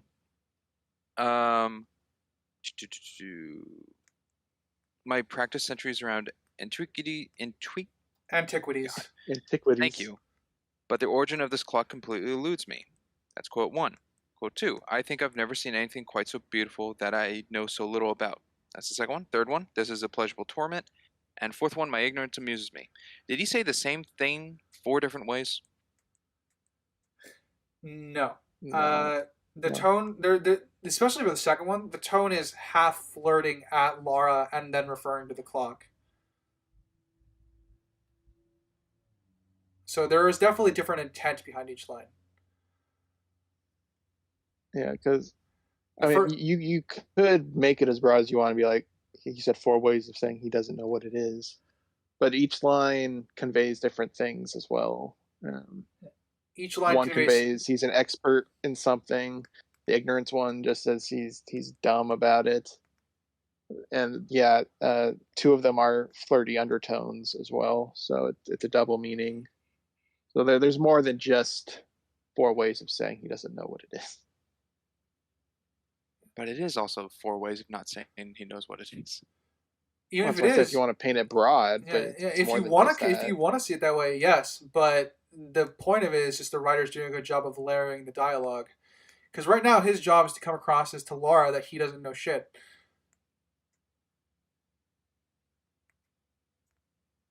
That's You're not going to tell me this yeah, is bad. No, I want to hear it. writer. I think it's bad. Yeah, it's not though. It's, You better explain very What's the well, reason? kid. Come on. It happened more than I once. just That's a good thing. it's 4 times of saying the same thing. Yeah, they have different context with his facial expression. As you said, the second one's kind of more aimed at the beauty of Laura, but it's still of his focus on the clock, which No, goes with the first one of being it goes connected with, to it. Or even if it's all connected, that's fine. It's a conversation. You're supposed to keep it connected. The clock yes, is the subject, so it makes sense he's referring to the subject in conversation. The fact that he's underlaying each line of dialogue with some other meaning is what was what makes the dialogue go above the singular meaning that you've pulled out of it, or that you saying it's 4 different ways of saying that he's ignorant about the clock. yeah. I think what I think would have been helpful for me is if Laura returned with a statement or something, I would because have it's liked all just him. Yeah, I would have liked a little more from Laura in the scene. The most we Angelina Jolie is a good actor. I think she plays this part really well. Like you can definitely see what her inner monologue is as a character. But I would have liked some stronger back and forth between the characters. I Yeah. I will agree with that, Uh, but I don't think I that. mean, it does aid Laura being like the quiet, like taking in, which is fine. A back and forth would have been nice, especially if it was like flirtatious or a little, like dancing around words kind of situation. Yeah, A little game of cat and mouse of sorts. But to me, just Pal saying the same thing kind of over and over again, and then ending the scene there to go to Bryce making a joke about it.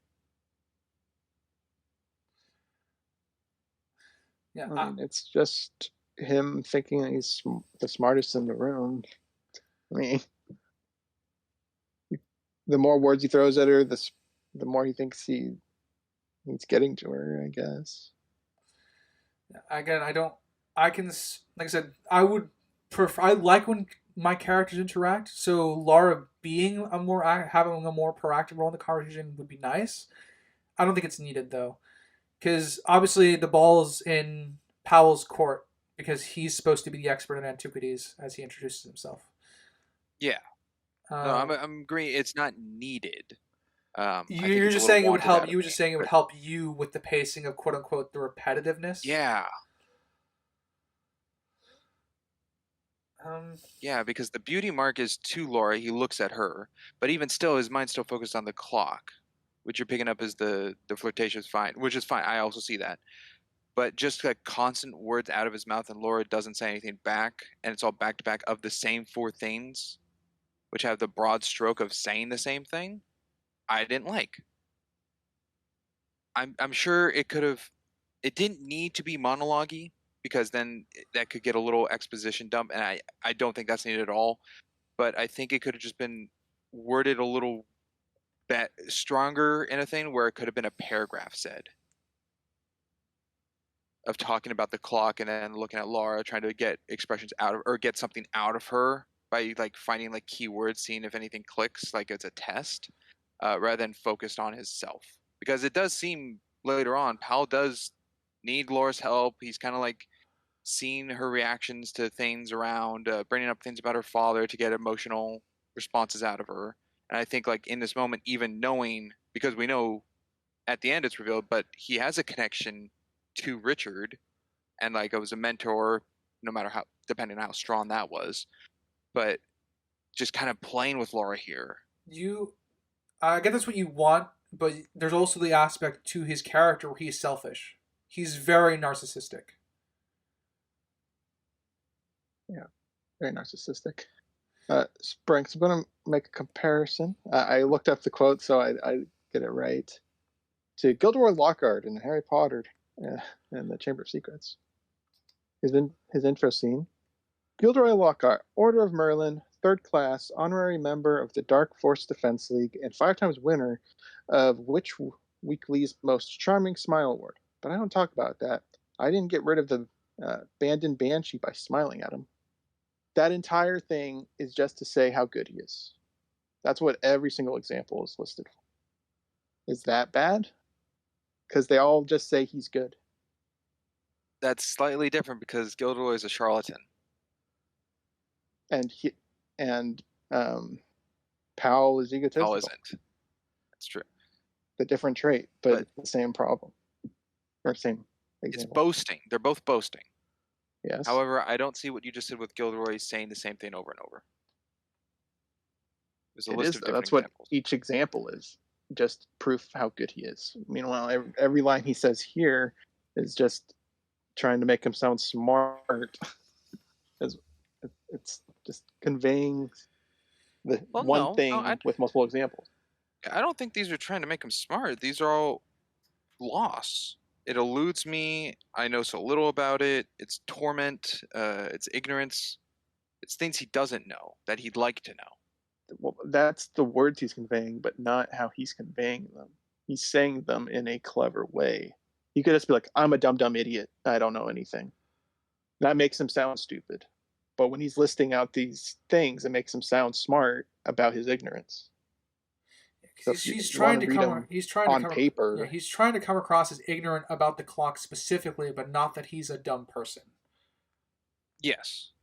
No, he doesn't have to say lines like, stupid isn't my vocabulary, Laura. Like, that doesn't have to be said. I'm not saying what he says is stupidly written. I'm just saying it's the same thing said over and over without a response back. Okay, so we've moved away from it being poorly written to Laura not being active in the No, conversation. no, no. No, Sorry, you might have phrased. I, That's what I heard you say. My yeah. bad. I don't fully know how to convey this any more than I've already had. I think it could be stronger put if worked on differently in what is given, which would reside more on the writing. If it wants to be focused on 4 sentences said by Powell. Otherwise, it would be workshopping a new scene written with Laura responding, or Pim, who's in the room. The only what I'm getting out of this is the only thing that would help you is if the sentences were broken up. Um, because I don't think that's needed. Because like I said, I would want Angelina Jolie to respond a bit more to Powell's statements, but I don't need it because she's a great actress and we can see what she's thinking. I think Sprinks wants one of three things. Either the 4 lines get broken up with a different character interjecting, remove the 4 and have like 1 or 2, or switch out the 4 with 4 different lines. Am I right, Sprinks, with that statement? The last one doesn't necessarily have to be 4 different lines. I was just giving 3 different examples of things you would think would be better than what we got. Yeah, I think all 3 of those would have been better, in a sense, if done right, if done, correctly. Yeah. The mere fact that we get 4 of what Sprinks views as the same thing in a row without being broken up or having any real meaning behind them is redundant. I mean, it's slightly interesting how smart Powell is, or convey that way, and Laura agreed to go see him without uttering a word herself. Not saying she didn't, it's just in the scene that was given of what we see with the meeting, nothing is said. So it's all Powell just, boasting. Yeah. I think. I mean, she's also there to size him up and learn who he is. Yeah, but she doesn't utter a word. You don't have to learn things. She got to learn who he was based off this interaction. With how much he shares about himself. Yeah, and that plays into his ego. Which he uses on him later. Yeah.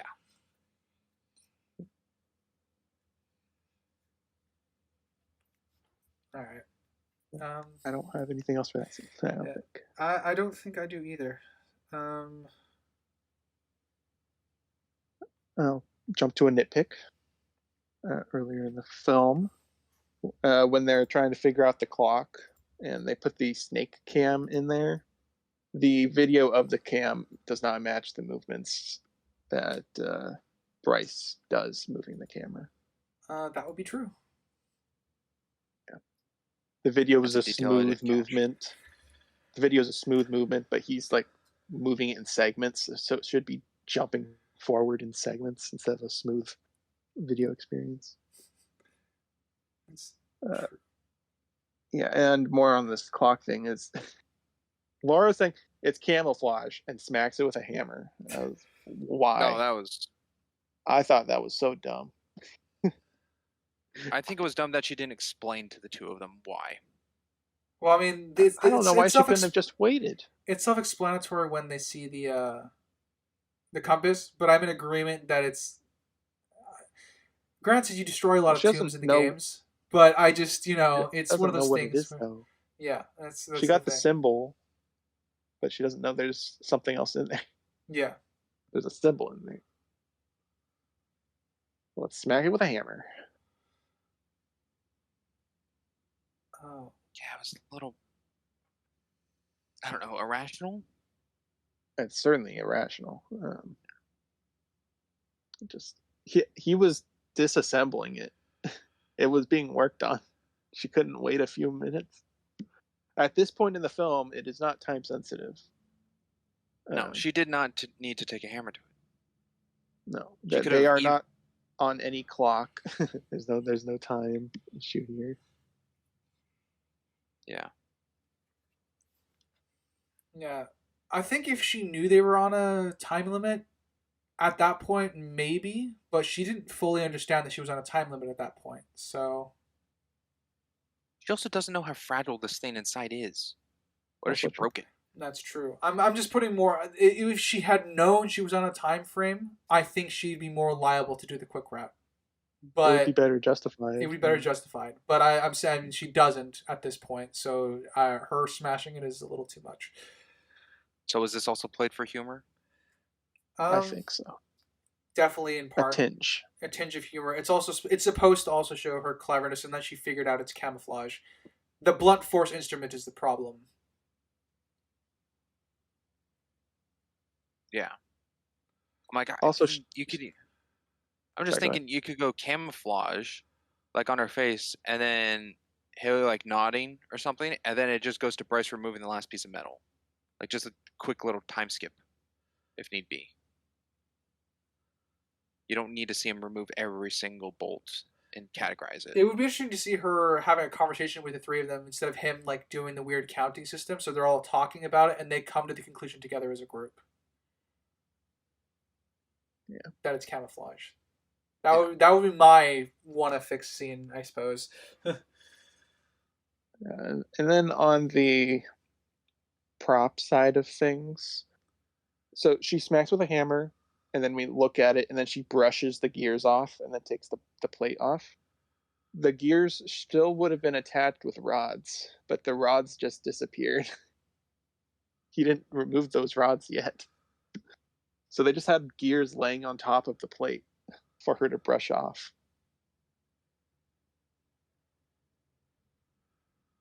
Yeah, I'm seeing it in my head. Yeah. Yeah. Guess that is Just a little silly. another minor thing. I have a question for Well, you, that doesn't. Springs. Oh, well, Yeah. right, good. Okay. Yeah, I got a question for you. What did you think of the color theory for costuming in this film? Oh, great question. Let me get my shotgun. Woohoo! All right, I'll get my Kevlar. It's okay. What color will my walls be? It's gonna be white and black, I think, for the most part. I'll mainly focus on, I guess, Powell and Lara. Lara's first introduction outfit is all black, and then she goes into, I think her next one is has some white to it, and then she has the Siberian one, which is gray, and then her final one is white. As Powell, I think starts off, he starts off with Illuminati in black, and then he's white in the jungle, and then I think he returns to black. I think Alex is in white the whole time. Yeah. I didn't fully write it down, but I did see it. Alex wears a blue T-shirt at one point. Yes, but he's wearing. I think he's a white overshirt, if I'm remembering correctly, or something to that effect. It's an off-white. So we're listing a bunch of colors of outfits. Does it mean anything? I think I tracked mostly Laura's. I think Laura's, it makes sense conveying her emotions in a physical sense, usually with each scene. Yeah, And I think gradually becoming better or going towards the goal. Yeah. I guess clearing up this darkness of her father she holds over her. The biggest instance of it for me was when she's like doing the gymnastics on the wiring and she's in kind of those white pajamas. Yeah. That to me was I think the clearest one for color theory because we got off a scene of Powell dressed in black, pretty much. Yeah. Um, And then Lara's last ending outfit in the dress is white. yeah. And then Powell, I Uh, think, is all dark around the Illuminati because fitting as a bad guy. And then he's trying to play off working together in like whites until the end where he's just all in black working for himself. Once again, So- yeah. Is Hillary a bad guy because he was wearing black? We're focusing on the main characters here. Hillary's- So, yeah. Like, Hillary's That kinda doesn't white matter. a Color lot, theory but- can go towards any character. That's true. So That's true. Hillary's wearing you know what, black. Crimson, we'll go with that. So- Hillary is in white pajamas and puts on a black black vest because he's about to go try to kill people.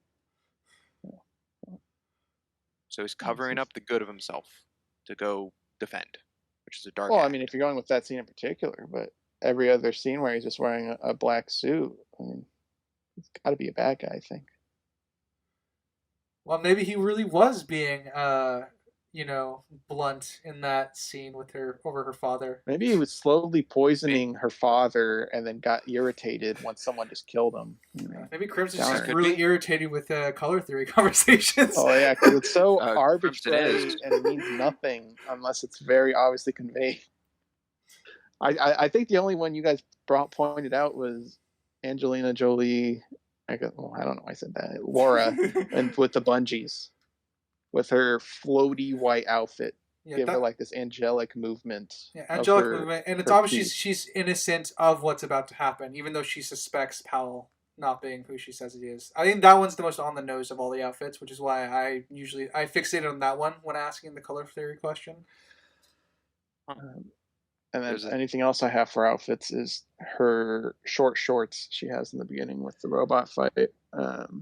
Fact with that one, Angelina Jolie did not want to wear those, but she eventually caved in because she knew the fans would be happy about it. Good on her, keeping it with the games. Did a good job. Sticking to the Angelina Jolie. source. Where did I write? There's one outfit that I actually wrote down, which is at the 40-minute mark of the film. Laura is packing up before getting the airdrop favor from her friends, and she's in a white shirt with a big red cross kind of across it. And I took that as like a Templar Crusader look.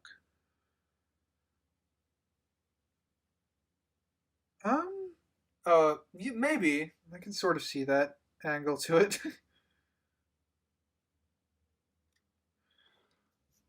Are you saying that you think that's intent, or are you just saying that's how you saw it? I'll go with intent. It's the only time we see her in that shirt. It doesn't come back. So it's purposely put there for that scene. What scene is this And again? you think the purpose was because it's a Uh, Templar thing? It's 40-minute mark where she's gearing up in the house with Bryce and Hillary, and she has a white shirt with a red kind of big cross over the whole thing before saying, "I have a favor to ask," and it shows the photo of like her with her like military buddies. Oh, like she's starting her personal crusade. Maybe. Yeah. Okay.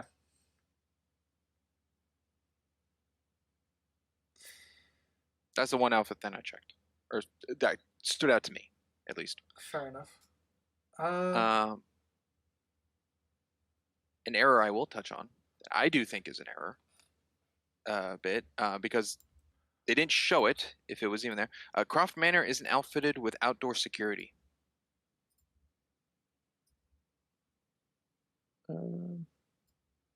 Yeah, none that we see. What do you mean? Like Just they're- once they, well, like there's no electric fences or sensors outside. The It's just whole troop once they enter the building. runs. is when- Yeah, Oh, I Yeah, see what so- you mean. they all can enter the grounds and just run around. Yeah. Before infiltrating. Since they have the indoor security, I don't know why they would have some outdoor security. I view that as a bit of a problem. Sure. I Like the accept only that. thing I could think of is if like they just have one little bit where they cut the power, like outside, like bolt cutters, like just cut the power grid or something. It's like, oh, the cameras went down. Yeah, sure. I don't know why they wouldn't have security out there. I just thought that was weird. Yeah. Actually, more But than I weird. think- bit problematic. I think is weird as well as the UPS man just walking into someone's home. The door's open, maybe. There was no door left. Yeah, that's true. But yeah, you're not supposed to just walk into someone's house even if the door's open. Yeah, it would have been something if he rang a doorbell first and no one came, and then he knocked on the door frame. Yeah, while I guess walking in. a rise of alarm would be if there's like glass and everything, like a devastation. But from his angle, looking straight, he could see Bryce and Hillary. Yeah, just cleaning up. Yeah. So I feel like he just called to them. Yeah, he could call to them, and they can wave him to come inside. That would have fixed the issue, I suppose. If they weren't in the general vicinity, then I'm like, okay for him to walk in, looking around for someone. Talk about plot armor. Bryce should be dead. Oh, just Bryce? Where? Well, I'm assuming, focusing mostly on Bryce because he was just sitting in his fucking RV, and they just locked him in instead of killing him. He's not the priority. He's not the priority, but they start shooting at him in a box while he's trapped in there. Like they start when he tries to go open the door, they shoot the door. Yeah, that was something I was unsure about. Because that would mean someone's out there watching the door. I thought that was more of a crossfire situation. No, I can't be that. Someone was purposely shooting the door? Yeah. Yeah. Okay. The timing would be way ridiculous if the bullet went through the house and then into the RV as he was leaving the RV. I'm sorry. I view that as plot armor just because the characters can actually kill someone who's ignorant of their position, and even when he figures it out, they could have still killed him. But there is plot armor for Lara too, obviously. I think the only one who doesn't have plot armor throughout this fight scene is Hillary. That's true. He actually has to take cover and be mindful. He takes cover. He puts on Kevlar too, so even if he did get hit, he'd be good to go. Yeah. Funny enough, I don't feel that way. About Hillary? Yep. He should have been injured. Not necessarily killed, as your example of Bryce. He should have been injured. And he had high ground. He had armor. When Lara turns around with the SMG and fires and misses, I think that's a problem. I can agree with that. Yeah, that's a problem. I would agree with that's a problem. I thought you were referring to the actual gunfight. No, him firing with a shotgun up in the back, that's all fine. But when Laura's standing still and Hillary's behind him, and she misses a shot behind her, that we see later in the film, she does 2 more times pinpoint accuracy of being able to shoot behind her back. Yeah, this is that. I would agree. This is that is plot armor. I was referring more specifically to the gunfight. Yeah, and also probably damages Lara a little bit for shooting without looking. It does. Bad trigger discipline. That's what I'm saying. It should have hit Hillary, even if it's like an accident. She didn't know it was Hillary. Yeah. Even if she shot in the first place, she should have not shot him. Yeah. If she did shoot, it would have been one thing if it hit him in the Kevlar and he just backs up because now he has a bruise. That would be fine. Well, more fine, I guess. Yeah. Well, we can talk about the whole siege of the manor. I found it quite amusing when the guy rappelled down and was like at eye level with her and they were just staring at each other, just picturing what is going through this guy's mind, because I doubt he expected her to be hanging on a chandelier. Yeah, they definitely did not expect her to be there. It's definitely an amusing fight. I think with all its gimmicks and plot armor, I still found it quite enjoyable to watch. The only part where it got too much for me is the motorcycle bit at the end for Lara. Yeah. That's the only part that I would want to cut out of the fight. I just don't like it. Yeah. To me, it looked like a very fun set to be playing on.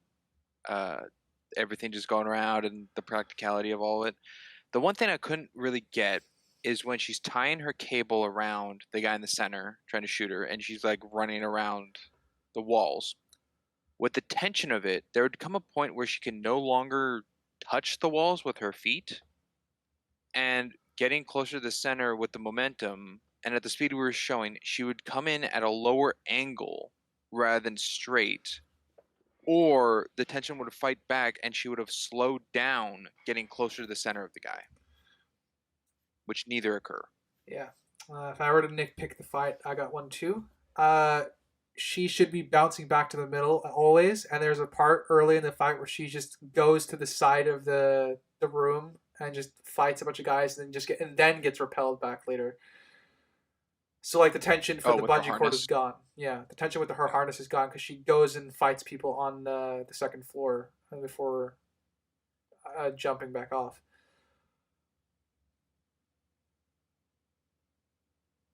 Yeah, agree with both observations. I guess nitpick I had, or I guess could be a question. Would an air pressured screwdriver to the chest of an armored goon knock him out? No, but it would hurt like hell. You get a bruise. Well, Yeah. I don't know. It depends on how strong it is. 'Cause it could knock the wind out of you to the point where you do pass out. That could happen. Yeah, but he But has even at the armor point where chest. she's on the motorcycle at the end, he'd probably be getting up. Yeah, they would have prisoners, and I'm surprised they don't. Yeah, um, I'm surprised they didn't have a scene where I don't know the head mercenary guy. I don't know if they ever said his name. Uh, the bald one. Yeah, pass me your laser sight. Yeah, him. Uh, I wish he would have told Powell when he gave him the the clock. Like we lost a lot of guys there. And then Powell's like, I don't care, or something along those lines. I think that would be a good interaction between those two. and Show But lack of. nothing's really said. It's just honestly, if that was we there, got the clock. if that was there, that would probably make the ending better, where he just walks away without helping him. Yeah, It would be that's it would true. be set up would for make that. better. I agree. That'd be good. Also, the bodies do disappear. They're cleaning everything up, and all the bodies are gone. Oh, there's no blood either. No, It's very PG. they wanted to keep PG-13. Was it PG or PG-13? What's the rating of this one? I think it would have been PG-13, but I don't know. Like, there is blood. Thousands. There is Yeah. nudity, but There is nudity. well, you know. There's side boob. It's as much as Beth Cooper. Yeah, that's true. I didn't see what. It's PG-13. There you go. I looked it up. Figure. It's a safe assumption. Certainly was not R, and certainly not G. You know, I don't think that was a G. Humorist to even say that. Writer, how did you feel about the dad letter? The one found in the book. Angelina Jolie does a good job acting, but it is a hell of an exposition dump. That's what I got out of it. Yeah. Not this. It gets the information across. I'd probably label it. It's not smooth, is what it is. And we kind of already talked about the plot issues with it because Crimson brought it up. It's very poorly timed. I think Angelina does a good job acting when it's kind of like doing that weird fade cut between the two of them, having them both on screen. And we learn the history of the clock and everything. It's there as an expedition dump. I don't like it, but it's passable. Because this one doesn't necessarily. This one does the only character that's damaged is someone who doesn't really have a presence in the film. Do either of you have a figuration or like the father's letter sent for the date was to get to the book that's been in the Croft Manor the whole time? Do you think there was ever a thought of Richard or possibility that Laura would just look through the books and find that before the letter arrived? I think the letter is just to make sure she does find it. So possibly. Well, even if she looked at that book before, she probably wouldn't have known to actually cut the back off of it. So, yeah, I think the letter was integral, and I also do think it was insurance in case all these years she hadn't found it. Yeah, because the letter itself didn't say to cut; it just pointed to a quote from the book. Yeah, and then so she it's like finds something's the up symbol. with this book. Yeah. But if she was just looking at the book, and she would have found the symbol anyhow. Yeah, but she wouldn't know what the Like, is it? symbol is. Yeah, Um, unless a earlier run-in with the Illuminati beforehand or anything. But yeah. One detail I did like, because we have been nitpicking and at the film a lot. I like that when Bryce and Hillary are standing over her and reading the letter, and then they excuse themselves. It's played as a little bit of humor, but also they're being polite, which is neat. I like it. Good character stuff. Good for him. Now let's talk about the magic juice, huh? The magic herbal tea. The healing potion. Yeah. Yeah. The magic Why healing tea. is that in this freaking movie? Well, I said that must be a safe point. She got her health. Hold on. I'll read for you exactly what I found. Hold on. Where is it? Where is it? Oh, you found something on the tea? No. I was gonna read you my notes exactly. If I can find it. Well, while you're looking for it, yeah, it didn't come back. It wasn't necessary. She could have just had her arm bandaged for the rest of the movie, and it added this weird mystical aspect Magic. that didn't. Well, they already had magic with the statues and stuff, but this one just seemed unnecessary to be thrown in there. Yeah, or could have been used as like Chekhov's gun later. Like, wouldn't it have been interesting if she had some of that on her when Alex got stabbed, and she goes, "Oh, I don't need to use time. I just have this," and then it gets dropped or lost, and now she has to use it. I feel like that'd be a bit janky writing wise, but if they have it in here, I would like for it to come back in some way. Yeah, I think that's one way they could bring it back. What I said is catastrophic. They add healing potions in the form of tea. It's a shame Lara didn't bring it back to the civilized world. Yeah, it's true. Who needs to learn the ways of healing juices?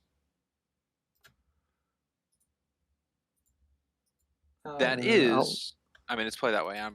We're all in agreement as tea, but that is if while she was, not drink. Never mind. She was conscious the whole time. What am I talking about? Yeah.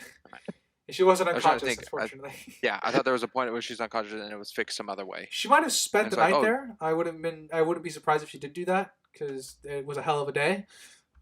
But they don't really. But it was directly stated that it was the tea and not like if the tea was an excuse to something. Yeah. And I'm gonna say it's kind of convenient that the head monk knows who her father is.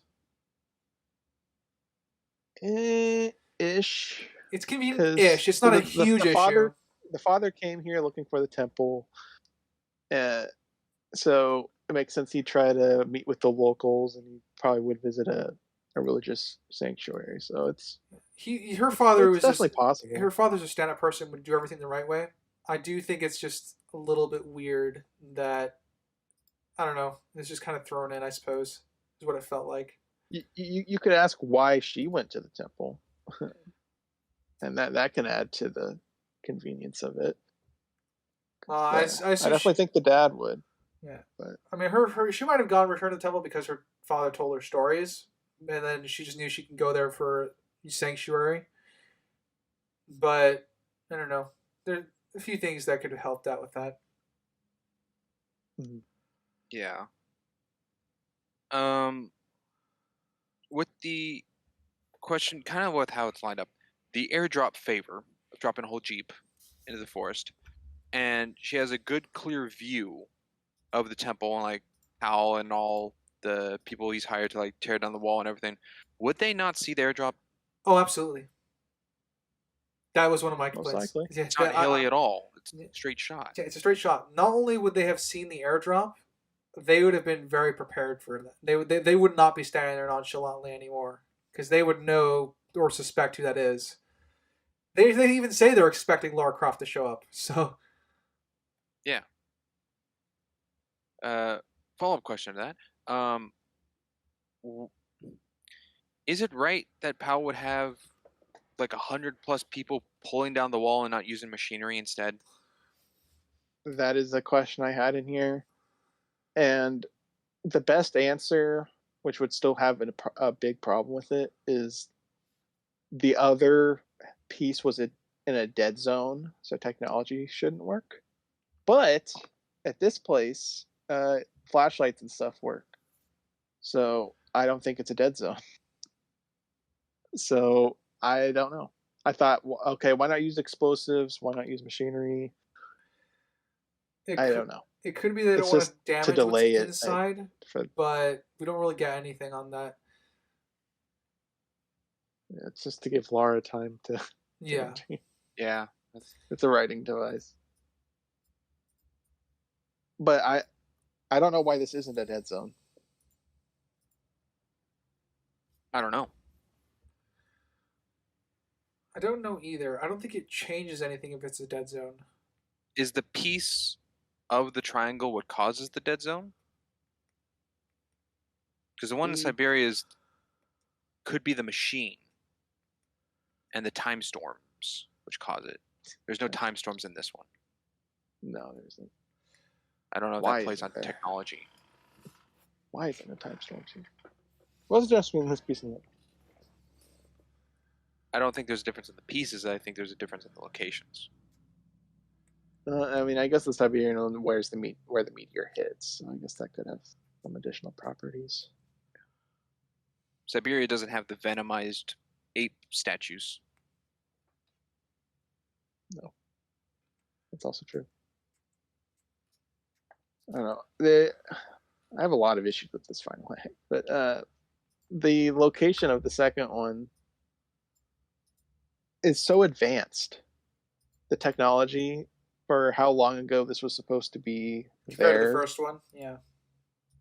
Because it was an ancient civilization that worshipped this device, and then they split them up across the world. So they would be roughly around the same time period of hiding them. But then we get this advanced machinery. There's some interesting sculptures outside the cave that they go into that looks almost Roman. So I feel like there's a whole aspect to the story of the second location that we are not privy to. Or even, should be I guess, conveyed. the connection of the first one. What do you mean? Like you said, Roman. Was there a connection to was it Cambodia? The Cambodians and Romans when the pieces were split or sent to different places? All we got was that they were sent in two opposite directions in the world. From the meteor. This is in Siberia. So, writer, well, you know a good deal about history. Do the Romans go into Siberia? No. I don't think they do. No. The closest messianic civilization that gets out there is Alexander the Great's Grecian forces. I guess in other terms, rather than a Roman going to Siberia, was there a Siberian who went to Rome, learned, and came back? That's possible. The Romans did have run-ins with the Mongols, but I don't know the extent. I don't remember the extent of how much they ran into each other. It's just something I think needed to be explained. Why this second location's very different. Now I'm questioning that too. I'm gonna look it up real quick. Yeah, but the meteor is the location in the Siberian one, yeah, which is where this is from. They weren't split up if one of them stayed in the location. Well, no, they took it from the meteor to their city, to wherever their city was, and then they split up the pieces. And I guess they just decided to put one of the pieces where the meteor was. Yeah, Genghis Khan. Unless the crater was the city. Genghis Khan never reached as far as Rome, but there were Mongolian squads that did make inroads towards the Roman Empire near Hungary. Well, then there's a chance. So there would have been crossover, but they didn't go that far west to actually reach Rome, potentially. Springs was the last bit you said? Well, there's a chance. No, I meant before that. Then it wasn't split up. What do you mean? If you're saying both pieces were to be split around the world, and their decision of like, okay, one piece will go to Cambodia and one piece, let's put it back where we found it. That would still mean they're split. I mean, they're split, but they're not split around the. There's one piece out there somewhere. It sounds like. The city wasn't in Siberia. Well, not the city, the piece. Yeah, so it got split up from where the city was. Cambodia is where the ancient civilization was, right? See, I don't know. I don't think they ever confirmed where the civilization was. I'm just saying, I think it would have been smarter if the piece in Siberia was somewhere else other than its originated point of the meteor. But why? To make it bigger. Otherwise, is this destined to be a thing? If they need to be in that place in Siberia to activate because of the time storms present, then why not split it up? Like, is this trying to keep away the creation of this godly power, or is it like, hey, if you want it, you just have to go to one place and back? You do know when this took place, right? The pieces broke. Do you think they had to fly to America to go across the world? I mean, that they are limited at the time frame in which they separated these pieces. So Siberia and Cambodia, it's on the same continent, I believe. I'm not the best with geography, but that's a huge trek. And on Crimson, if say both pieces are in New York, because why not? I'll just use New York example. Both pieces are in New York, and Lara puts the grain of sand in it to make it. Does it still activate? Yeah, I think so. Okay, never mind. Then I rest wherever. I thought it needed to be in Siberia with the machine present and all that. No, the machine was just to get the second piece. They could have gone to Siberia first and then Cambodia. Never mind that. Never mind that. That's where I was confused. I thought it was a location-based place that it had to be at. Yeah, because they just used the time thing to quickly get the sand, but she could have taken the sand out of it by taking apart the clock. Okay. Yeah. And it could have been combined anywhere in the world. Yeah. Okay. That's where my confusion was. Okay. What's with the ghost kid? Yeah, I don't know. I have no idea. I like the symbolism with the jasmine flowers that are connected to the ghost kid.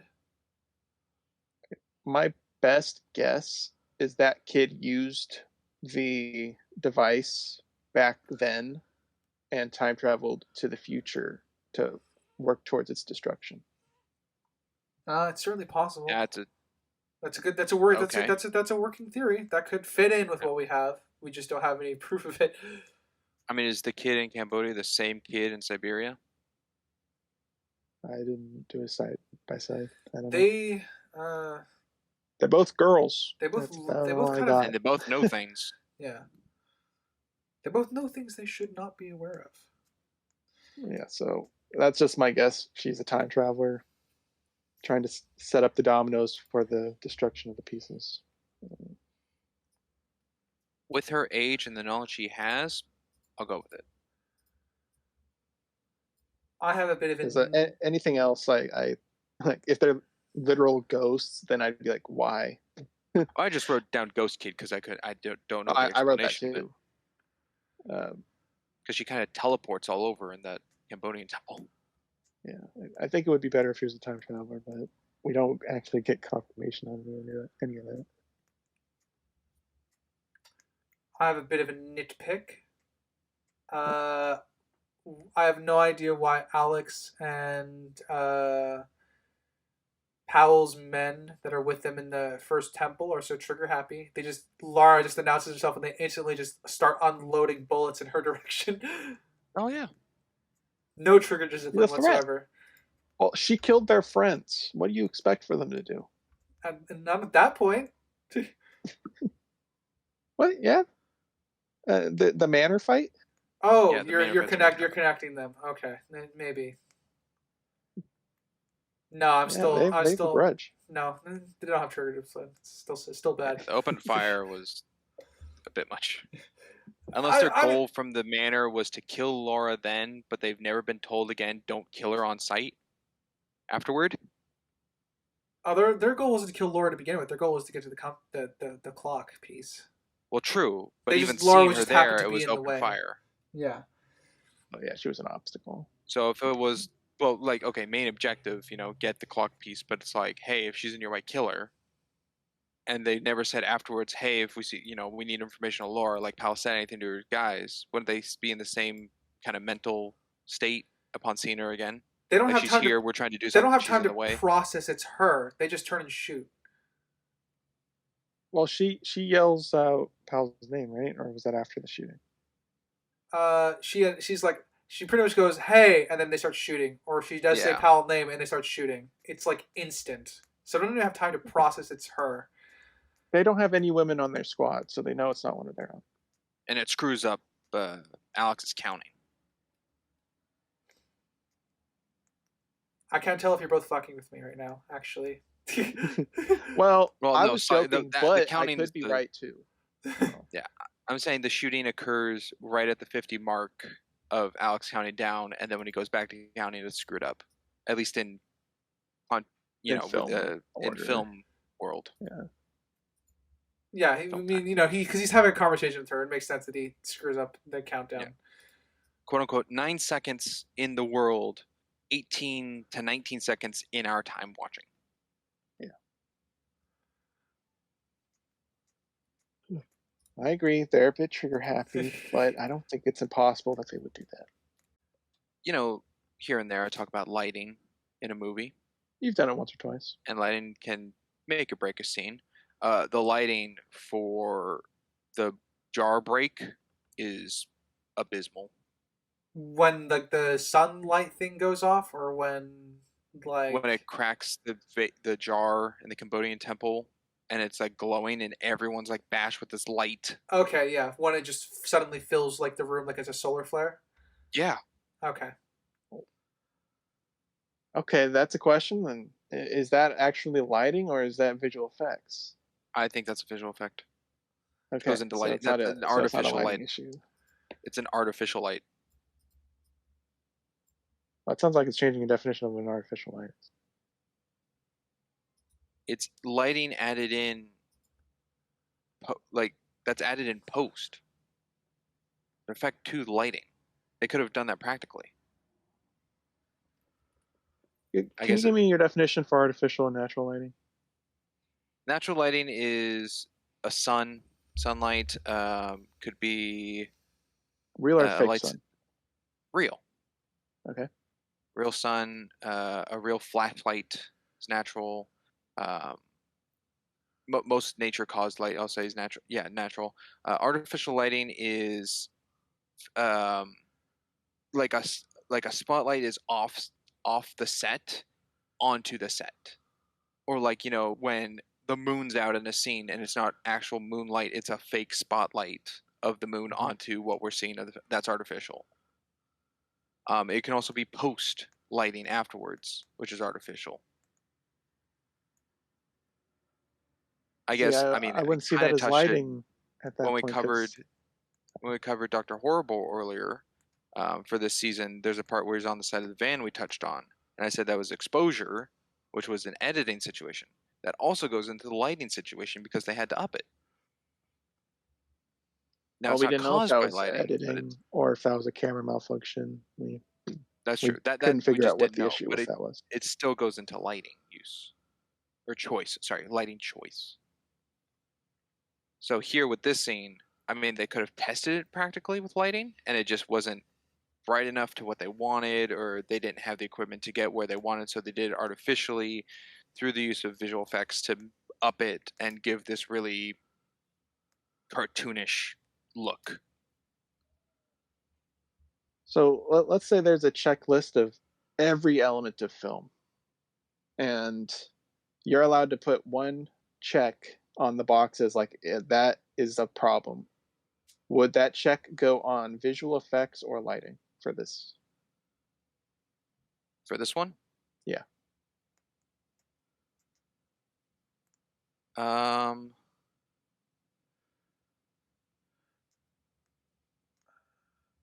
Good question. Not to interject, did you say it was added in post? You think, Springs? I think this was added in post. Okay. I don't think what we see in this scene is what happened. Like if you're on set, this is not what you can see. That Crimson, I don't. I I guess in that sense, I would say virtual effects because it's the use of the virtual effects which causes the lighting. That's all I needed. Was there a reason you asked that, Ryder? Do you have the scene up or something? No, I was just curious because the only reason I was asking is because I think on if I were using Springs' scale, I would have put it on visual effects because it's done in post.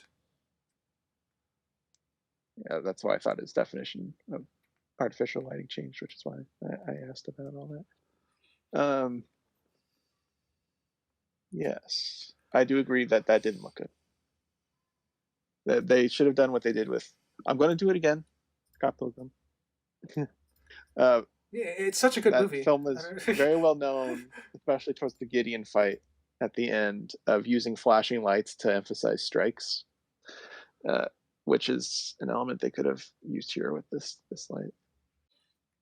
Oh, I see what you mean. Yeah. Yeah. Okay. I will talk about probably my biggest issue with this movie.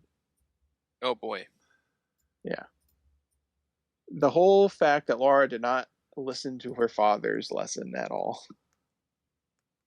The whole thing like, God, you can't use this power. Time's there for a reason. On a blah blah blah blah blah. And then she rewinds time to save Alex.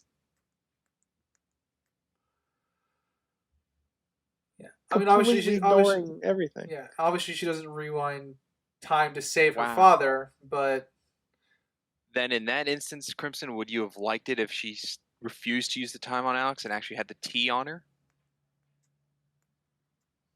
And actually had the T on her. Yeah, the magic T we talked about to save him. Oh, I see what you mean. I could call it juice. I mean, he would already be dead at that point. He'd be in the water, drowned. it's magic tea. I don't know.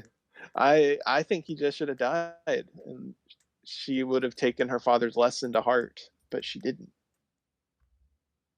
At that point, why not just bring the dad back? I mean, she completely ignored him to bring Alex back. All right. Here's best faith interpretation.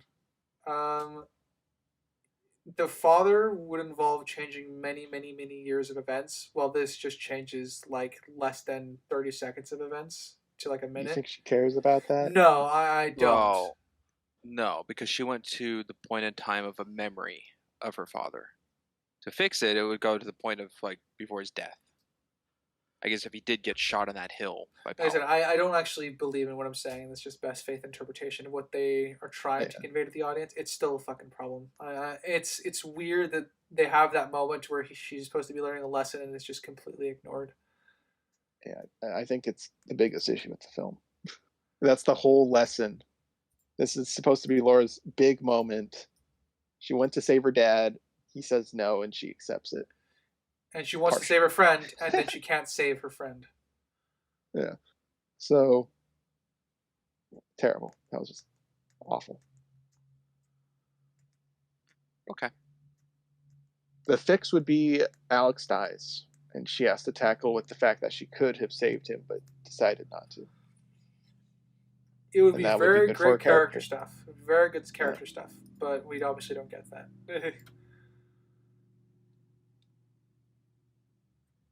Pam. You think something else?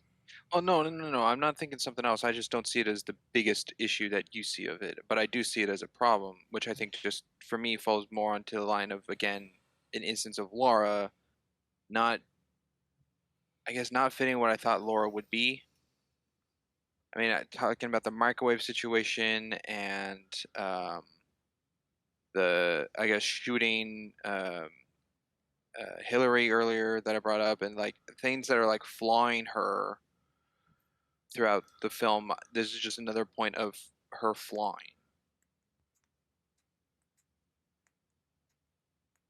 Yeah. Okay. So if you don't see this as the biggest, and I guess for you as well, Ryder, what's the biggest flaw of the film? Starting with Springs. That's a good question. What's your biggest flaw in this film? I Because guess I I feel got like this is a glaring one. I guess I got to clarify: in world or out of world? Whichever you feel like my question is directed toward. Mine would be pacing. Okay.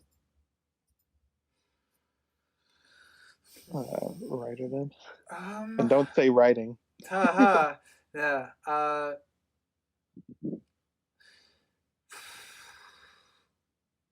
This is more like a question for Yeah. the end. But Yeah. The pacing isn't awful to me, but it does cause some links in the plot for me. Um, my biggest issue is probably would be stuff like the fact that she doesn't take the lesson to heart. There are a lot of little nicks at the characters that prevent this movie from crossing over into great. Um,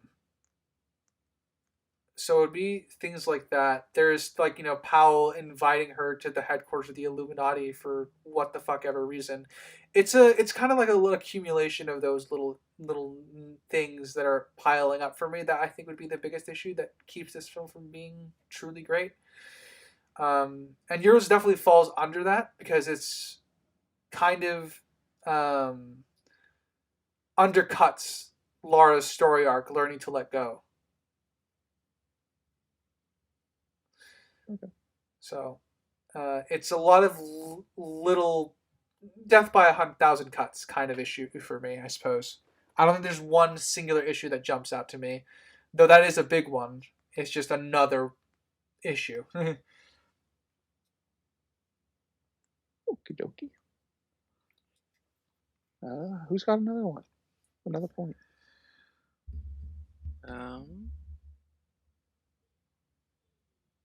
I guess I do. Okay. Powell and his knife proficiency. He doesn't really seem like the character to me, and I guess just his combat capabilities. He just doesn't seem like that kind of guy, and I don't know if that's a casting thing or what. It's just me personally, but I just couldn't believe him. I couldn't believe his character. He seems so edgy. He does get towards. Yeah, he does start trending towards from quirky to cartoonish villainy. So I suppose I can agree with that. Yeah. Yeah, his throwing proficiency, his fighting with Lara. It just seemed something that wouldn't be with this type of character. It seems like one that would be more of a conniving thinker than a proficient fighter. So it would have been nice to see him actually establish it, other than throwing the knife on Laura's knife. I mean, actually getting good with the knife or something. I don't know. Doesn't seem like the character would be like that. I don't know if I have an issue with that. I'm trying to think of because this is more about an aesthetic to a character, even though knife throwing, even though his skill knife, yeah, words not can I. The skill with a knife, is a trait. They play it off more as an aesthetic almost. Yeah. Would have helped Crimson if there was more like little scenes of him toying with his knife. Well, no, I don't have a problem with him having a knife. Your issue, Crimson, make sure I understand, is that it just doesn't seem to fit his overall character archetype. Yeah. And because of that, I feel like they would need to set that up as part of his character archetype. Yeah, he's not one to get his hands dirty. He sits back and lets everyone do everything for him. And then at the end, yeah, with how he's introduced, I would have expected a silencer kind of weapon, but they don't really go with that. I think Crimson, I'm agreeing with you on the fighting of his hand to hand with Lara. That seems out of place. The knife thing I think is fine. 'Cause he has the knife around him kind of throughout the whole film. Yeah, I don't. Yeah, I'm kind of on Sprinks' side. I don't think I have an issue with the knife specifically, or like the knife aesthetic to the character, I suppose. Yeah, I'm like I would guess for him being a leader or like a big mercenary kind of guy that if he has his knife around, he's probably proficient with it in some sort. But the fighting thing that just came out of the blue when he says no guns and they start punching each other. Such a clearly like a 1v1 me bro moment. Yeah. No, that's a little more out of place, Crimson, because of the whole like back massage he gets, or like he's laying around waiting for the 100+ guys to tear down the wall. We needed a towel whipping flashback scene. I don't think so. That would have been I don't oddly think placed here. Yes. Yeah. But I think like I don't know, if like a punching bag situation or lifting weights, possibly. Like I'm trying like Yeah, the just difference between this something. guy and the guy in Avatar. He's very zen most of the time, which is why like you see him meditating, or and you see him like sitting on a couch. To suddenly go fisticuffs with Lara Croft is a bit of a jump. Yeah. I mean, it's obvious that he's no plans to live, I guess. Because Lara ripped what he wanted away from him anyway. Yeah, I'm willing to give the knife thing, but yeah, the fighting doesn't fit the character we have established. I think. Yeah. Or he could have had more attempts, but landed less shots. The Unless that the also just plays into more Lara's flaw, not defending more of his fights. I I mean, mean, he was pretty good there. yeah, I I wouldn't don't really have call an issue. her I don't have an issue with Lara here because incompetent. I think Lara would go back to finish him after being goaded into it. It's very much in her character, but I think my issue is just his proficiency, I suppose, hand to hand without it any setup whatsoever for it. Yeah, and then Yeah. another issue I had with the fight itself was he wrecked her hand to hand, and then he gets a weapon. He gets his knife, And and then she then gets he a can't second hit her. wind. He can't touch her. Yeah. Um, I think it should have. I think it should have been. As I know they did that for tension. They wanted to make it seem like Laura could lose, but honestly, because without the knife, without his like proficiency, I think I just wanted Laura to kind of dominate him. And like he'll get a few good hits in there, but then it just becomes obvious that she is the better hand to hand fighter. You know what I'm saying? Yeah, I think he would resort to cheating. It'd be cool if she tries to cheat and then she overcomes it. Yeah, Yeah. if Powell does. Yeah. I assume you meant Pell. Sorry, That's okay. I heard you say she twice my bad. for Laura. Yeah, and then obviously there's the fact that he just got stabbed in the chest, He and walks that he's shit off. doing everything fine. Yeah, I mean, There's one part where he rotates his shoulder, and like, okay, but you're doing really well right now. yeah. I mean, there's one thing I quote unquote liked, even though they paid no homage to it, was the fact that they were both injured going to the fight. Her hand's not at its best because she turned the knife in the middle of whatever Yeah. time capsule that she was in. And then obviously he's got the shoulder injuries. It would have been cool to see those come into play a little bit more. Yeah, Like she's they not passed on their weak points. she wouldn't be aggressively hitting with that particular hand unless she has to because it hurts. In the same way that his, wounded shoulder is not as usable. But Unfortunately, this isn't that kind of movie. yeah, unfortunately, this is the early 2000s. John Wick 1 does a really good job with that, maintaining injuries, I think. Oh yeah. The biggest issue with John Wick is he can't hear cars. The biggest issue of John Wick is the suits that they get, but I don't think that's until John Wick 2. So Yeah, I was referring to more than one. yeah. A note I have here is I don't know what this is the play for this, but during like the Cambodian fight in the temple, Laura can take out one of them with a single headshot bullet, but another one, she has to use two full clips of her handguns to defeat. I just wrote paper rocks. So Yeah, the I said how rock. pathetic these I put rock warriors are. strength question mark question mark.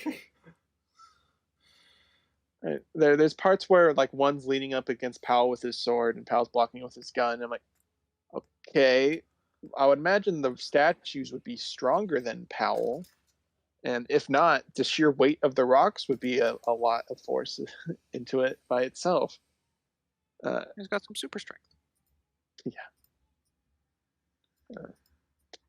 The statues were just. I liked the 4-legged gargoyle ones or whatever. Those were actually threatening. And The ones interesting. ones with with swords the were wings. pathetic. Yeah. Yeah, the ones swords were useless. Yeah. What I thought was weird is they left Lara inside the temple, or like last in the temple, and they were all outside when she comes running out with the 4-legged one chasing her, and I guess it can't survive out the temple is what caused it to defeat. But they're all just relaxing. Oh yeah, Yeah, that's a whole that issue was a I very have Like, weird did they? cut. in the temple. How did they not know the the other statues could not come out of the temple? Did they know that? Were they just like, oh, we're safe out here? They didn't even know they were going to come alive. So Yeah. I My don't What's their think next so. plan? yeah, Just to relax? yeah, my issue with that is just they're just it was just such a weird cut because even if they saw the other ones just disintegrate, they still wouldn't relax because they're waiting for people to come out of there. It was very very odd. Weird. And Yeah, then Laura, sprints, get to a waterfall, and Alex is right there. So Alex can keep up. It makes sense that the Tomb Raider would be able to do it, so I'm fine with Alex being able to do that. But man has a late start. yeah. The Maybe he's just one of the fast. issues I had with the temple was the lack of um, motivation the bad guys had towards killing Laura. Because there's several moments after she has the piece, because obviously they were using her to get the piece at a certain point. Once she had it, there were so many times they could have shot her, but they just exchanged looks. I mean, even her exiting the temple, they could have just killed her and took the piece. Yeah, they just all froze. Yeah, I'd agree with that. One of my, I guess here's, I just thought of this, Crimson. One of my more pervasive issues throughout the course of this film is it does a very bad job of bringing us along with more Laura's thought process. Um, I mean, here's an example that I always typically use when you need to bring characters, when you need to bring your audience along with a character's thought process. I always go to Sherlock Holmes, which is Rob Downey Jr. versus Benedict Cumberbatch's interpretations. In Benedict Cumberbatch's interpretations, you have like all the notes and scrawlings in the air that can like track you as the audience member along with his thought process. And with RDJ, you don't really get that. Um, even I think Game of Shadows does a little better job, but there is still a portion of the film where like you don't notice it at all until the reveal. Um, that's kind of what I feel Lara Croft suffers from in this film. We're not really brought along with her thought process in scenes where she's being clever or figuring things out. Um, which I think is kind of a shame. I think the one time where I think it does a decent job is in the first temple in Cambodia, where we could see her scrawling on the symbols, like, oh, deathly traps, okay, that sort of thing, and then we can see her like figuring out where the clock is supposed to go. That's one of the only times in the film where we're actually brought along with her thought process, and at no other point do I feel like I'm being brought along with her thought process. Yeah, that was an issue I had as well towards the end and a little bit towards the beginning with the. We already brought up the clock of her smashing it. We don't really get her reasoning behind it other than it's camouflage. Yeah, it just And she then announces it. Yeah. yeah, and then the end with uh, the sand, right? Yeah. She somehow solved that. How did she Yeah. know that was in there? When did that ever happen? Yeah. No. See that was I think it would be funny enough. I think that's my biggest issue with the film. If I can't keep track of, even if your job as a writer is to indicate to me the cleverness of your main character, if your main character is smart, or indicate to me their thought process. Angelina Jolie is a great actress, but I don't think at any point she was told to act like she's figuring things out, and at no point does the script help her. It's beyond the first temple scene where she's reading sigils and stuff. And you're brought in very, very late as how she figures out how to get the second triangle piece, because you realize what she's doing when she sits down, but at no point before that you realize what they're trying to do, like make sense out of a side of a bet. Yeah, that did bug me, the sand thing. Yeah, It just came out of nowhere. I don't know how she connected those dots. yeah. I had the same issue with the sand thing as I did with the smashing the clock. It's camouflage. Just like I wish I was there for the thought process, or she explained her thought process. Your thoughts, Sprinks, on Laura's lack of thoughts? I'm in agreement that it's not shown in the film in a way that would be helpful. Yeah. Or more helpful, I guess. I mean, it's just kind of not present. Like, I mean, part of the fun of the Tomb Raider games themselves is figuring out the tombs, and you get to hear Laura's thoughts because she audibly comments every now and again. Yeah, but there isn't any real point of this movie where Lara's alone. Yeah, let's say There's always some she could always situation bounce around. she could always bounce off of somebody, like especially with Alex in the last scene when they're there together for the second temple. It would be cool to see them bounce off each other for ideas because they're both Tomb Raiders and they're both trying to figure it out together Yeah. instead of separately. So there The is only instance we have this is the butterfly moth or whatever, going through the entrance by the Jasmine. Yeah. And then, yeah, so I guess that's one of my more pervasive issues because the film doesn't really do that very well. I have a More nitpick. Go ahead. Yeah, of when she gets to the monk, like before the tea scene, and she says, asks, "Is there a phone I can oh my gosh, international call she can make?" And then says, "My phone's wet," but international call she says in their language, and my phone is wet is in English.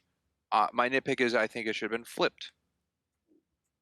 I think she should have said, "My phone is wet" in English, not understanding, and then spoken in their language for an understanding. Oh, I see what you're Otherwise, why saying. not say my phone is wet in their language? Why say that in English?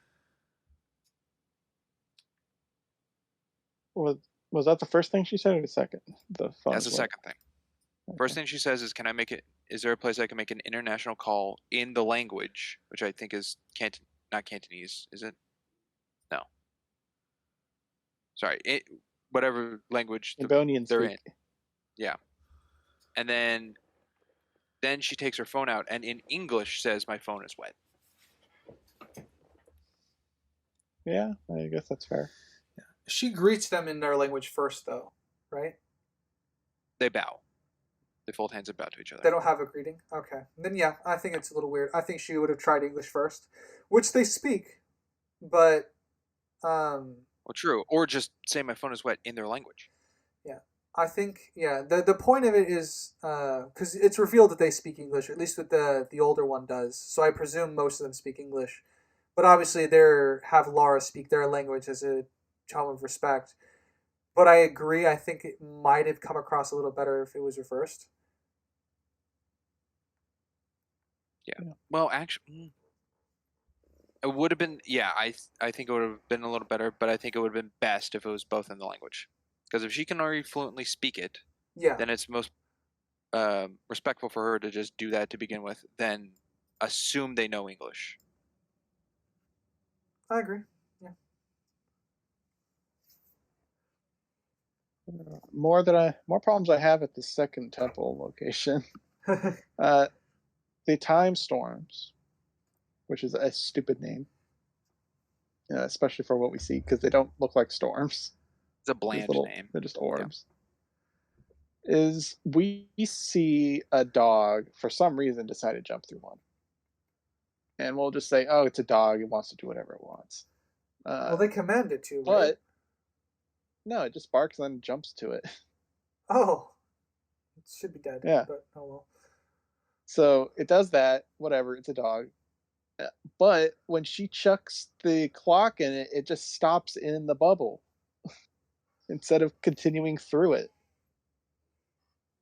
Is there a difference between inanimate objects and like real living things?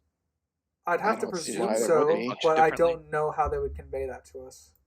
It's a time Um, bubble. Why would organic or inorganic things well, differ through time?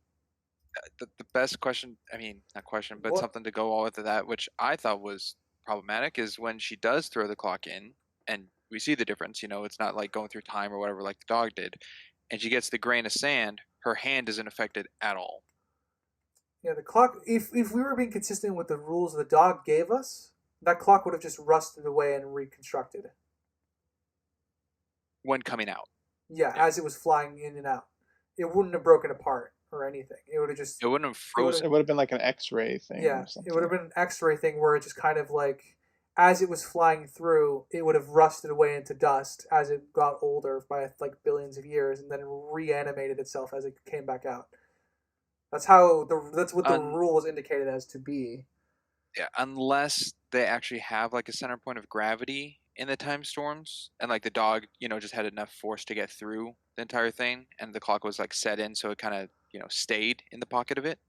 Could sure, but we She don't see chucked it that. I though. think. Yeah, Yeah, she did chuck it. It would have gone through. I Hmm. know. I know that one's special because she got it to stay there right after I for don't know what the something. laser point did. Yeah, Uh, Unless every single time storm in there functions differently. then they would have to give reasons. my They gave three reasons.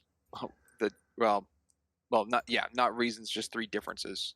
The dog one, the laser pointer just, I don't know if it illuminated more being hit with it or whatever, and then the freezing of the clock. And her hand not changing in the clock one. Poorly executed. agreed. My least favorite shot in the scene in this whole film is the two of them running up the CGI pyramid. I don't know why that's there. That's the cheesiest thing in the movie, I think. And there's some cheese in this. Yeah, my best faith interpretation is just the mental scape of the fucking triangle or whatever. Does it work? Yes. I still hate it. You're saying that's the worst shot? I think it's the worst looking shot for sure. Okay. Yeah, it does look pretty bad. Which part in particular? The run up or the fall? Yes is the answer to that question. Because Oh, that scene. Okay. I think the worst looking shot, and it's not the camera work, like the angle's bad or anything, but just visually would be Patrick Bates, Richard getting shot on the mountainside. On the mountain, Ooh, in the That middle looked of some so bad. shadow realm. yeah. They were in the middle of the underworld or fucking somewhere. I, I don't know what that was, but it was atrocious. Yeah, That's weird. there I were. think it's fabricated memory. I think is what it's kind of playing out. Like Pal's a liar. Because he's like, he pleaded for his life, and then he goes, I forget the line, but all Richard says is never. Yeah, really pleading for his life, and he gets shot. Yeah, the intention behind the scene is good. It just shows that Powell's just baiting Lara with a lie because her father Yeah. would never do that. Yeah. But goddamn, it was.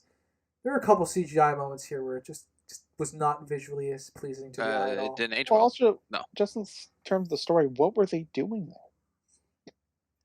Oh, It would have up been on a cool if they mountain were to be in, executed? yeah, if they were in a temple or something. I'm like, okay, I can craft a story in my head. They were excavating something, Oh, I and he see what you're kills saying. them. Yeah, it looks But even too. just the He was location, he was Yeah. mentoring him why? there or something. Yeah, it's very odd for sure.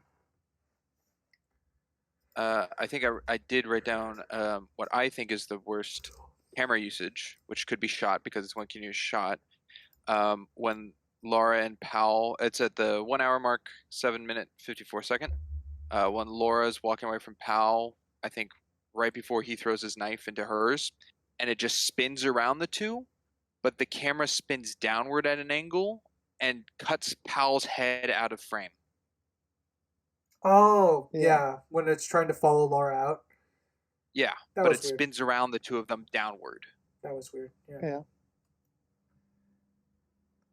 I think that might be my least favorite shot. I mean, it's a creative usage. It was not executed well at all.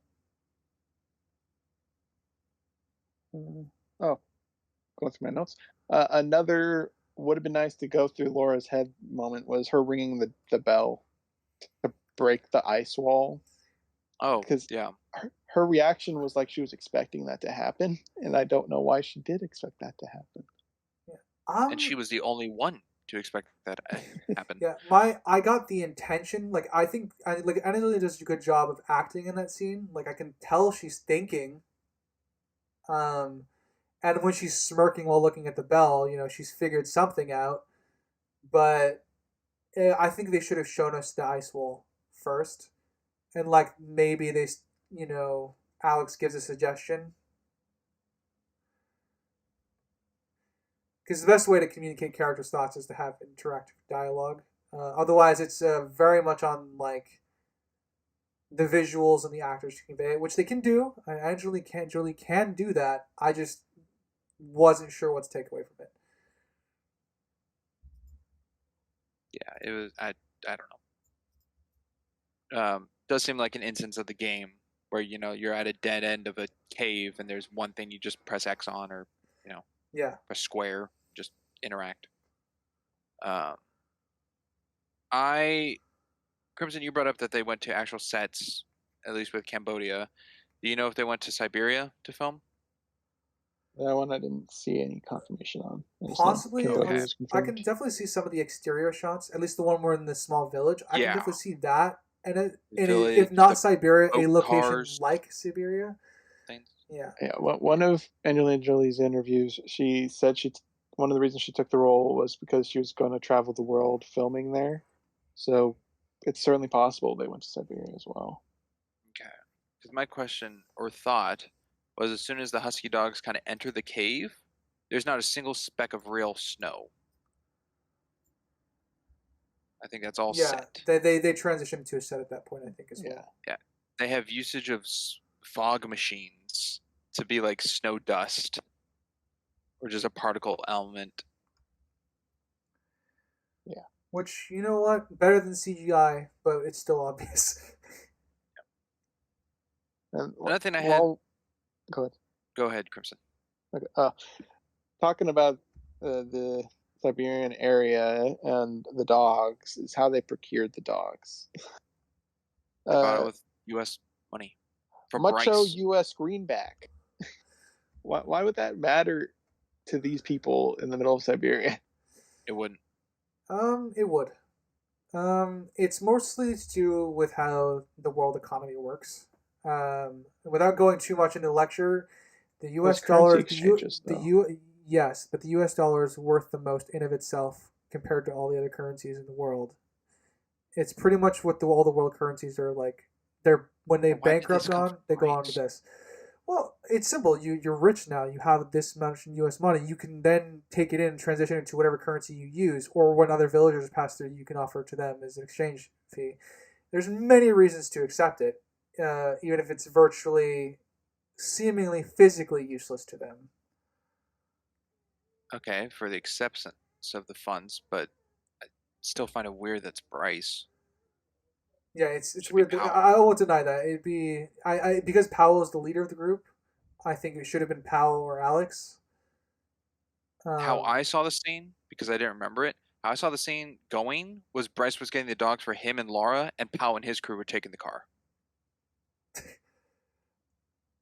with how it was being filmed.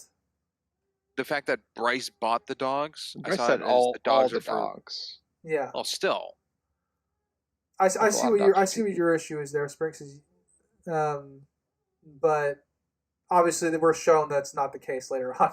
no, because all the dogs are in the cars with them. I don't know. I just found Into that a the little dead odd, zone and just to give them they more switch. screen time, more a line, be present or something. Yeah, because let's be honest, Bryce's presence here isn't really justified beyond that.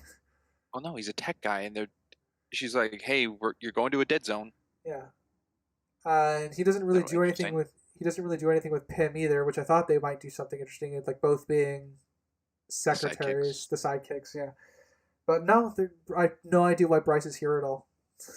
He also is just he just appears because Laura comes around the aircraft in her gray outfit with the other piece, and Pal's like, "Oh yeah, she's here. You, we're good with Pym," and then Bryce just walks into frame. So I'm like, was there a point of like, did anyone question Bryce's presence being here? Were guns pointed at him? Why was he here? I don't know. That's why we're He didn't asking do the anything question. in the caves, right? He couldn't. It's He because it's just dark. stood He's in his around. dead zone. Like I said, I thought they were going to do something with him, but they don't really do anything. Yeah. He doesn't come back and save Laura, throw her a line. He's not there waiting with the dogs, saying like, "I was waiting for you." The dogs are just there. Yeah, it's very weird. I don't know. Oh, it's fine. That was another thing The I had a lieutenant, nitpick of. The dogs just waiting for Laura after explosions and lightnings and floods and falling rocks. depends on the dogs. You can get them to do that, but we haven't really obviously get much on these dogs. So, I think the reason that Bryce is there is just to complain when he loses connection because he's there in the dead zone.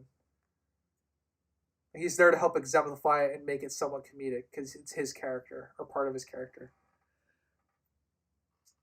I mean, And yeah, that's not credit to the justification audience, enough. but yeah, That's like I said. That's an audience related thing for the does meta, that not in world reason.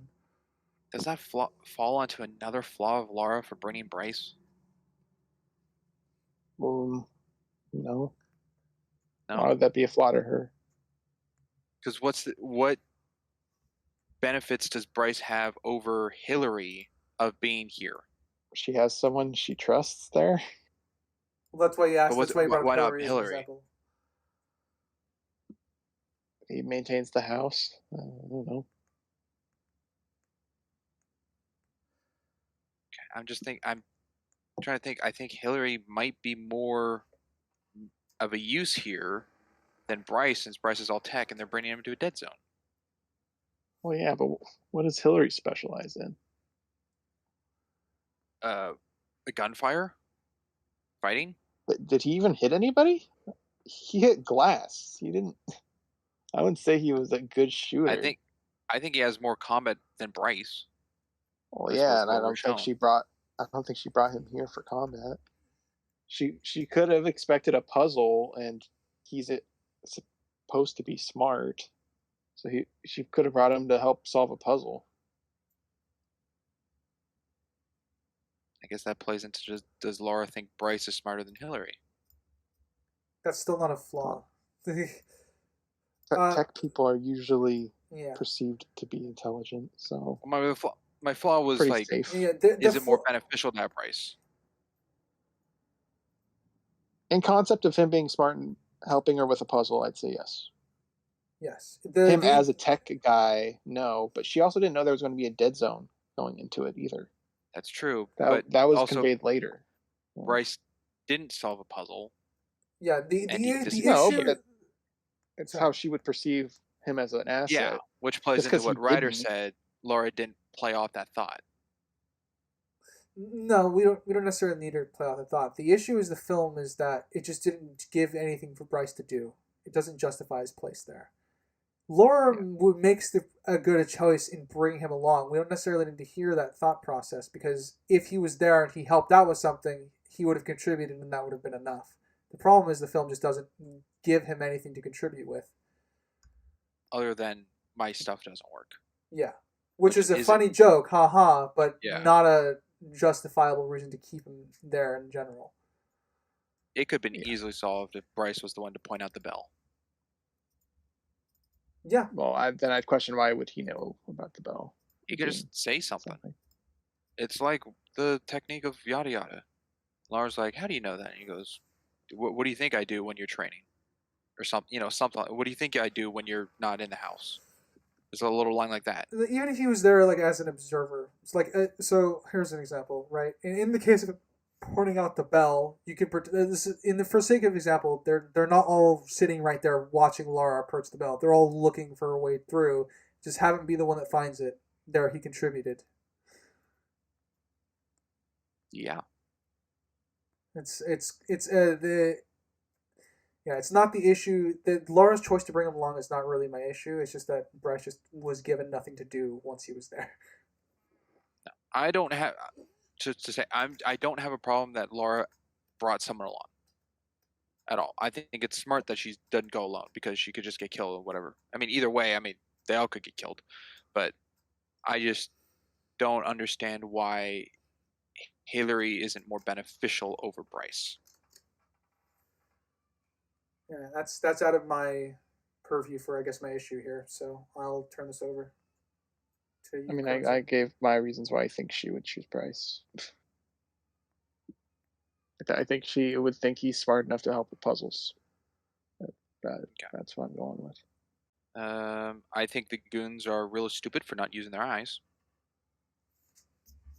I mean, Is they're this all just in regards to shooting anything, or no, they're all incompetent trying to climb that device. Oh, yeah? yeah, they can't time for It. shit. I was watching a scene from Wipeout. Funny enough, I wrote that Do, down. do, Like do, do, that. do, do, do, do, do, do, do. I agree. Yeah, they were pretty incompetent. I know time has passed and everything. I mean, we've seen all that, but when Bryce brought it up earlier, they still had 66 hours and 53 minutes. And like the leader guy of Illuminati shouts out, the eclipse will be over in a few minutes. So 66 hours have passed, which is a little mind-boggling. Just another thing for the pacing for this for me. No, I don't have an issue with that. They were. It shows them traveling a lot. They get away with that.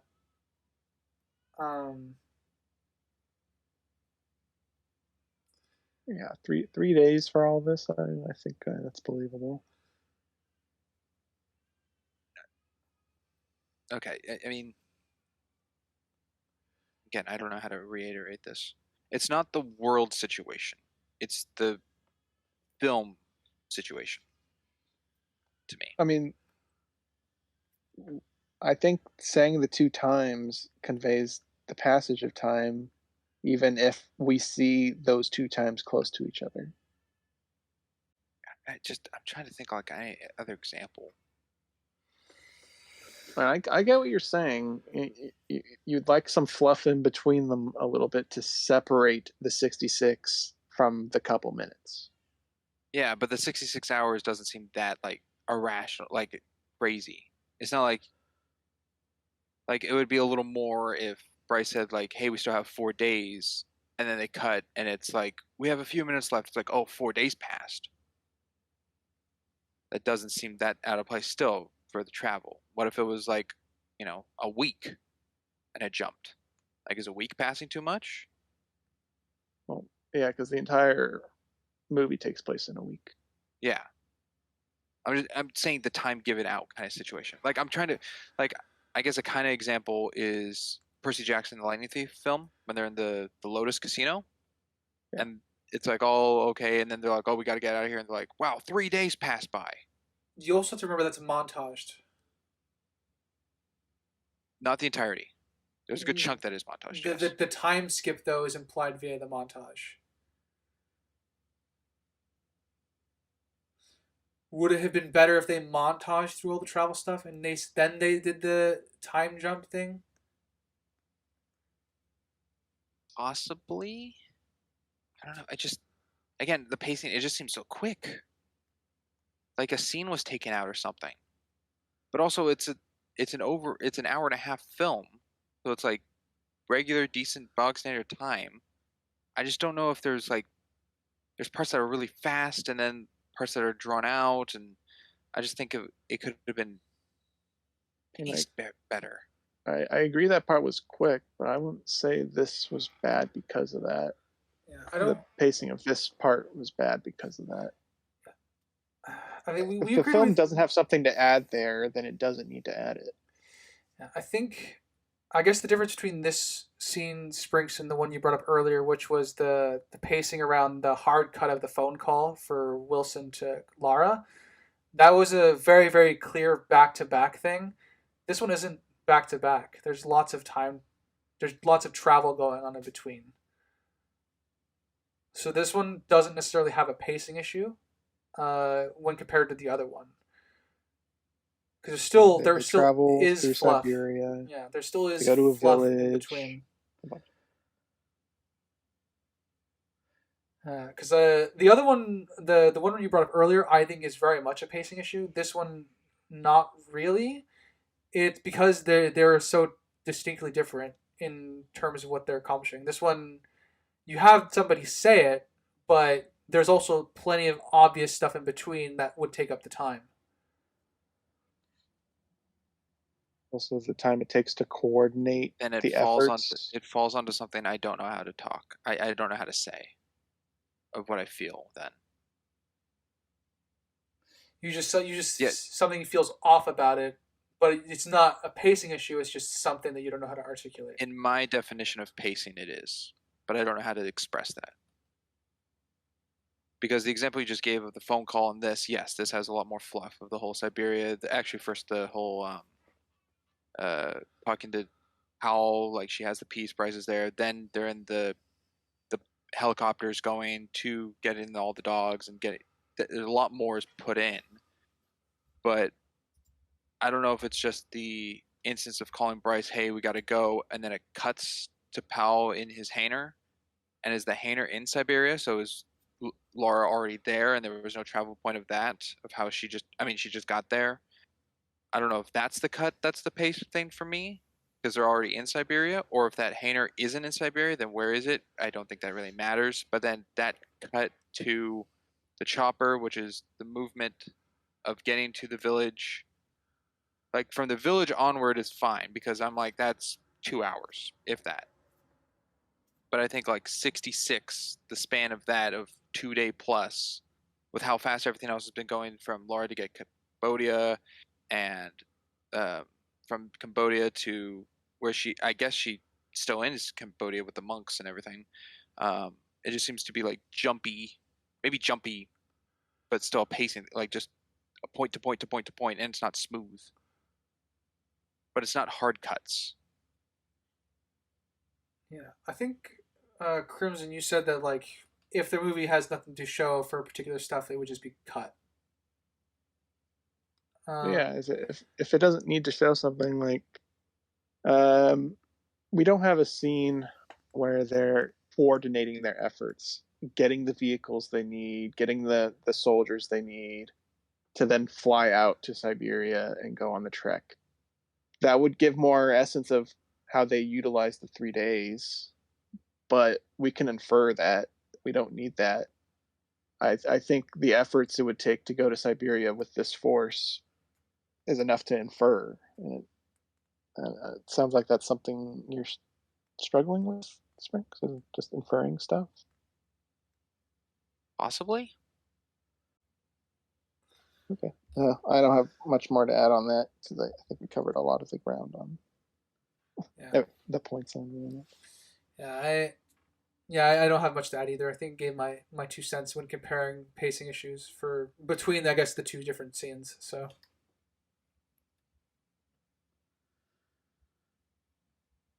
um, How's everyone's notes looking? Mine's starting to look thin. Yeah, dwindling. I'm starting to dwindle here. I'm gonna give it a another look see. All right, Sprinks, you're up. Um, let's see here. Uh, when uh, Powell's standing still with the knife and Laura's just eyeing him down, I'm like, oh, I've seen this before. That's the Sebastian Shaw stance from X-Men First Class. The added in sound effects for the fight of the hits, Mhm. I would say 3 of them were very goofy. The rest of them I Yeah, think fit. I, I kind of associate that with the time this movie came.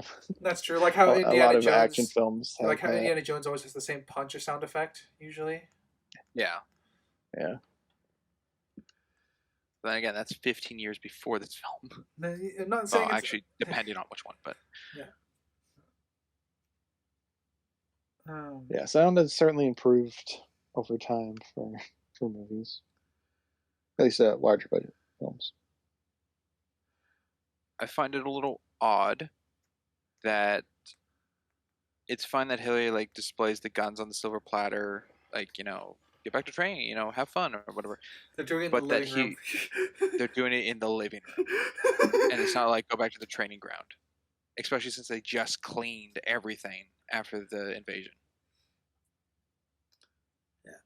Well, they can clean it again. I Yeah, assume. that's what I'm thinking. Like, are they okay with just cleaning it again? I assume they're just doing it as a gift to Lara, in the sense that, like, yeah, we've wrecked this up before. May as well. Well, But yeah, it's definitely a little also, odd. it's a good training to train outside the same room over and over again.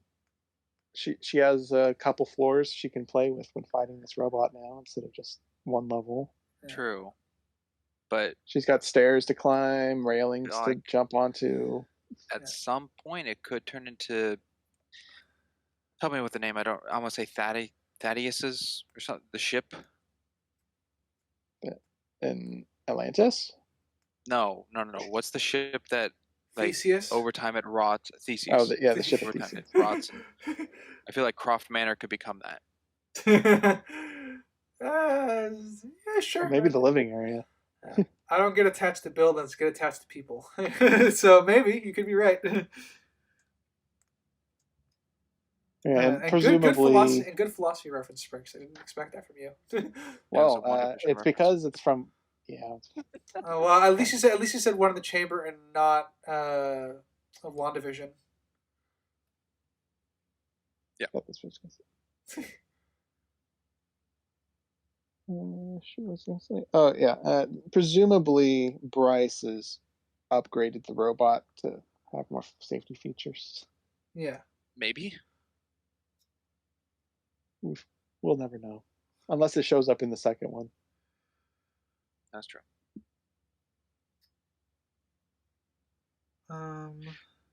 Crimson, I didn't know if you recognized the machine because you didn't have it in your notes.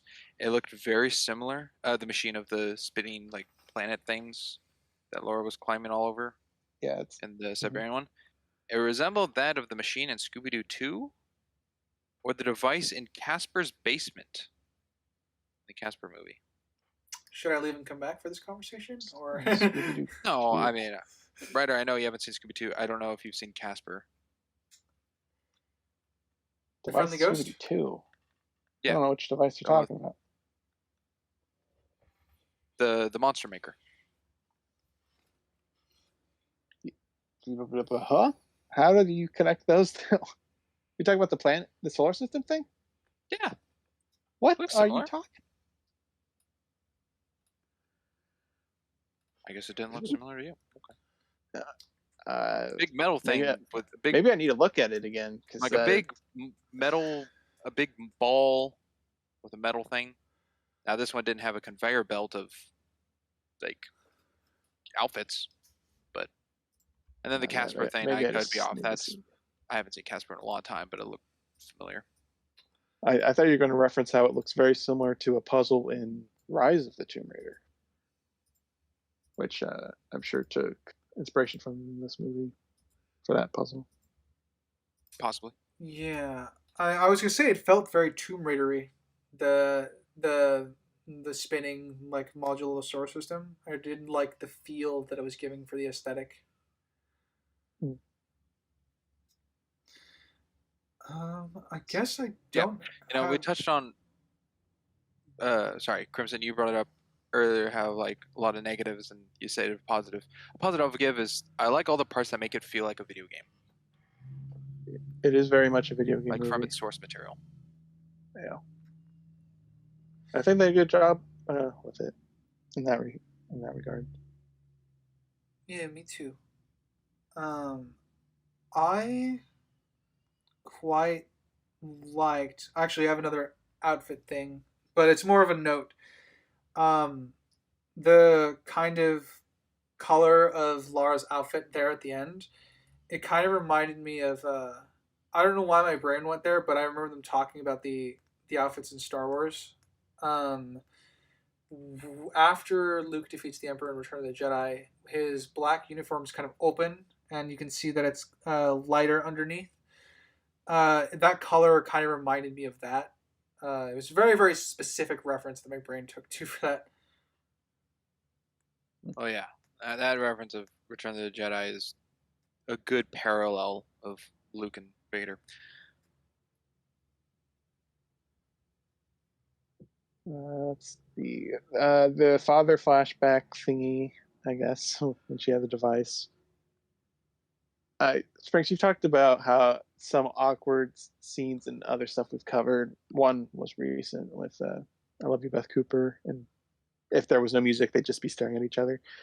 I Oh had yeah. a Ooh. similar thing here where they're just standing there holding their hands out, not really moving closer that much. Oh, oh, the slow mo with her dad. Yeah, Yeah, I that was was like, weird. why aren't you going for a hug or something? I Why are you going for the finger poke? yeah, I also don't know if that was like because it's memory, they're set in place, like they can't move. Like Well, that's that where comes she was down to standing what and what is she it? remembers, and that's where he was. Is that a memory? Is that a like a void I thing? Is don't that back in know. time? I wish What I is it? slightly wish there was a point where you actually see their hands touch. It's just so close. But if it's like, is he physically present, or would her hand go right through him? Yeah. I mean, I always thought, always being three times watching it, that she went back in time because it is supposed to be a time travel device, which makes the scene even weirder to me. Yeah, I'm like, can you only go back in time to? Well, then that would make sense for the ghost girl, or whatever. But can you only go back to time that you've been present in? Well, no, because he Powell talked about how you're essentially a god with it, and that'd be quite a I mean, limited god it if is, you can but it's only still go a through You'd power. be a god like retained 40 to you years. specifically, not anything else. Yeah. Um, But then again, Hal's a pathological liar, and it could just be thoughts on what he has or myth of what he's heard. Well, yeah, his knowledge could be quite limited. Could be really, disappointed if he had that power and he goes, I can only go back to where I've been?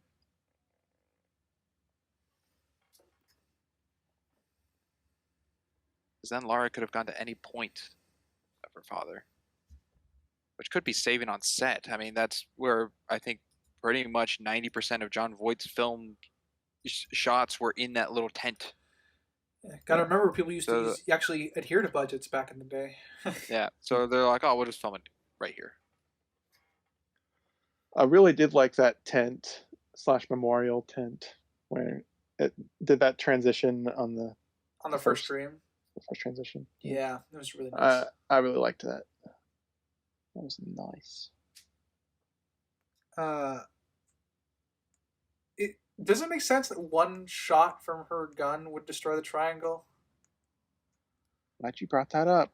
'Cause I also wrote that. Sure. No, it doesn't make sense to me. No? Because it's supposed to be a medal from a meteor, and there's not too many medals where I think you can just shoot it once and it completely explodes like that. There are some, for sure, but the whole It mystical aspect of explodes. this. Yeah, yeah. It's Well, it, tis a bit I think much. she pinpointed shot that grain of sand. I mean, that would have to be the best faith Yeah. interpretation. Uh, And all the stored up magical energy expelled, destroying the Yeah. whole device. Like earlier, seeing her shoot one bullet at a stone statue and it just disintegrates. I'm like, she can shoot anything once and it's fine. And that's her superpower. I guess so. She has like The pinpoint super bullet. accuracy, which is why I'm so peeved over the fact that Hillary didn't get shot. Yeah. And we all agree Hillary should have been shot.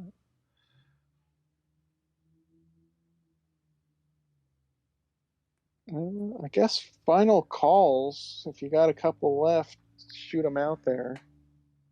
I wrote down if Alex in the water by the gear started shouting, I found it, I would have laughed my head off. oh, like as a joke. From, National Treasure 2. Going through my notes, I don't think I got anything more. Yeah, I mean, other than I like the last scene is her, the butler and Bryce are just, Right. they're being, she dressed up in a dress, but they're being cool and they're giving her guns and stuff like that because it's what she likes to do. Yeah. Good friends. I Um, think the worst use of slow mo in this film was at the 58-minute 20-second part with um, the beam hitting the multi-faced stone creature. It was very uh, I don't know, oh, two it frames was a second. yeah. Like I don't even know if I call it slow mo. Um, it definitely wasn't filmed in slow mo. They did that in post. Yeah, I agree. but I That think that that was the didn't look worst great. use of it. Yeah, there's a lot of early 2000s films where they just used slow mo, but they didn't actually film it in slow mo. It was just kind of post made slow mo. It was chopped frames. Yeah. Yeah. So it's definitely of the era, but I'm kind of happy we're past it now. One Um, good use of slow mo was when they left the helicopters in Siberia and Oh, they're they're slow walking walking. towards the oh, camera. Yeah, the hero And walk. God, I love it. It's yeah, that was probably my favorite shot of the movie. a good shot. that was a good one. I'll give it that. Yeah. Uh, I found it very convenient that when Laura is in the Cambodian temple looking around, that right when she turns around, the symbols or whatever hanging make the shape of the eye. Yeah, I missed the beginning of what you said. What about the eye? Is that a It's bad thing or a good thing? convenient. Right when Oh, Laura convenient. turns, it's in the shape of it, and she doesn't have to like walk around it to find the right uh, Angle look. to see it. Yeah. Yeah. Yeah, sure. There's an element of convenience. Yeah. She's lined up at the door at that point, though, right? Yeah, but they're free Yeah. No. hanging, I know. moving I structures. agree with the convenience that the eye just happened to be there when she turned around and looked at it. Like she didn't have to wait for a second to see it. Um, Mhm. but I think that she's in the right spot already. Yeah. It just like the timing of it was right on. Yeah. I The agree. last thing I think I have in my notes is a line I really liked in the film was "Into the belly of the beast," said by Powell, and responded with Alex saying, "And out of the demon's ass." That's a funny one. Yeah. I think one of my This favorite underrated line. comments is now to take a cold shower after Alex gets uh, Oh, face down with Angelina Jolie in the apartment. It was funny. I smirked. oh yeah, when she looks down at him and then walks away. Yep. Always a pleasure. Shower time. Yeah. Yep. Yeah. My last note, which is the very first note I wrote in my book, uh, was the silent sneak attack the robot did at the beginning. Because that robot is loud whenever it moves, and it was completely silent until bang, it just dropped in front of her. Yeah. Yes, actually, I think I wrote that down too. Bring it back to the beginning with the end. Book noting the podcast, Crimson. Nice, well done. Yeah, totally planned. Not at all. Okay, okay. Everyone good? Everyone done? Yeah. Think so? I am, yeah. All right. We'll get to our rating summaries, starting with the one and only Sprinks. Oh, how'd I know? Let's see. I'll start with my subjective, which I almost moved, but I'll keep it where it is because I think it works. My subjective is a 6. It's a it's a passable movie. I think it definitely has not very. It hasn't aged well. It has parts of it that are still enjoyable, and I think those fans of Tomb Raider from the games, myself being one of them, can find more enjoyment in the film with the touches it has regarding the game. But yeah, it doesn't blow me out of the water, but it's not in my case 0.5 above a very middle movie. So it's at the line of it's fine. You interject for a second. Yes, Sorry. it Uh, you were considering moving it. Was it a move up or a move down? was moved down. Okay. It's considering moved down, but then I just figured no, it's because of the time of 2001, like how it was filmed, that it's okay. Like if I saw this in 2001, I think it would, could start at a 7 or something. But so it's a 6. Objectively, let's see. I think the best effort of film, quantifying of a film in this movie for me is acting. I think Angelina Jolie does well, John Voight does well, Ian Glenn does well. Uh, those are the only actors' names that come to mind. The guy who does Pym's fine. Bryce is fine. He's actually pretty good. Hillary's good.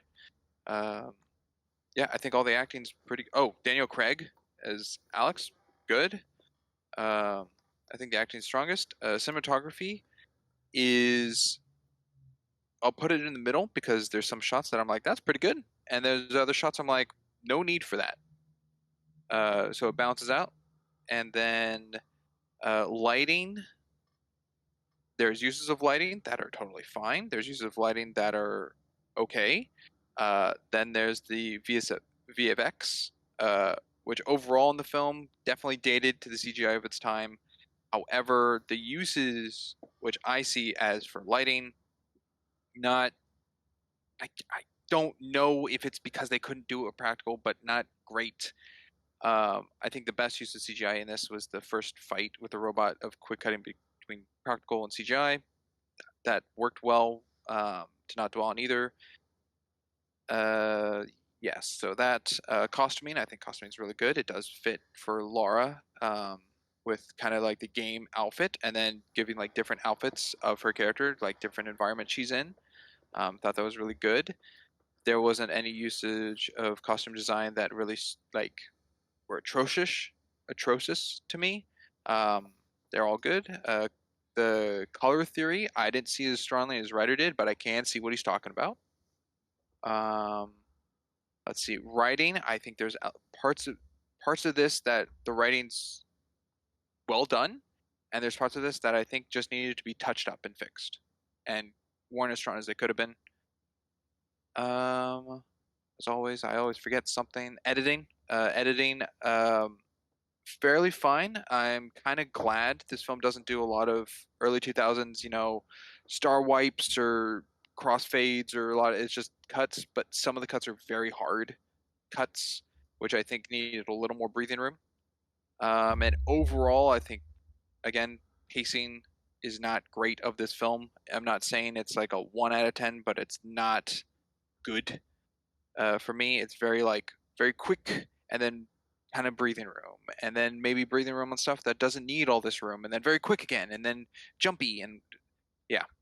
But not saying to the point where you can't follow what's going on. So overall, objectively, I give it a 4.5.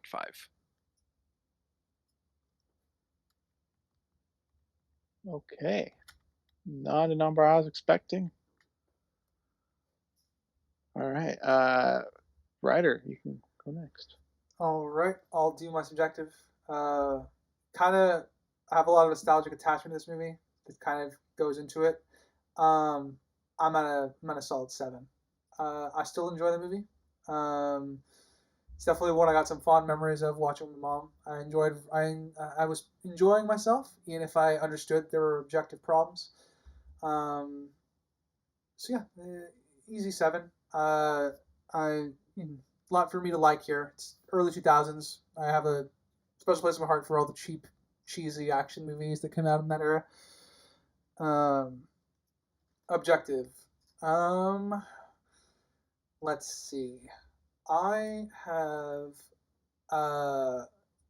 let's trying to think where to start. I'm gonna start with world building. World building is very odd in this.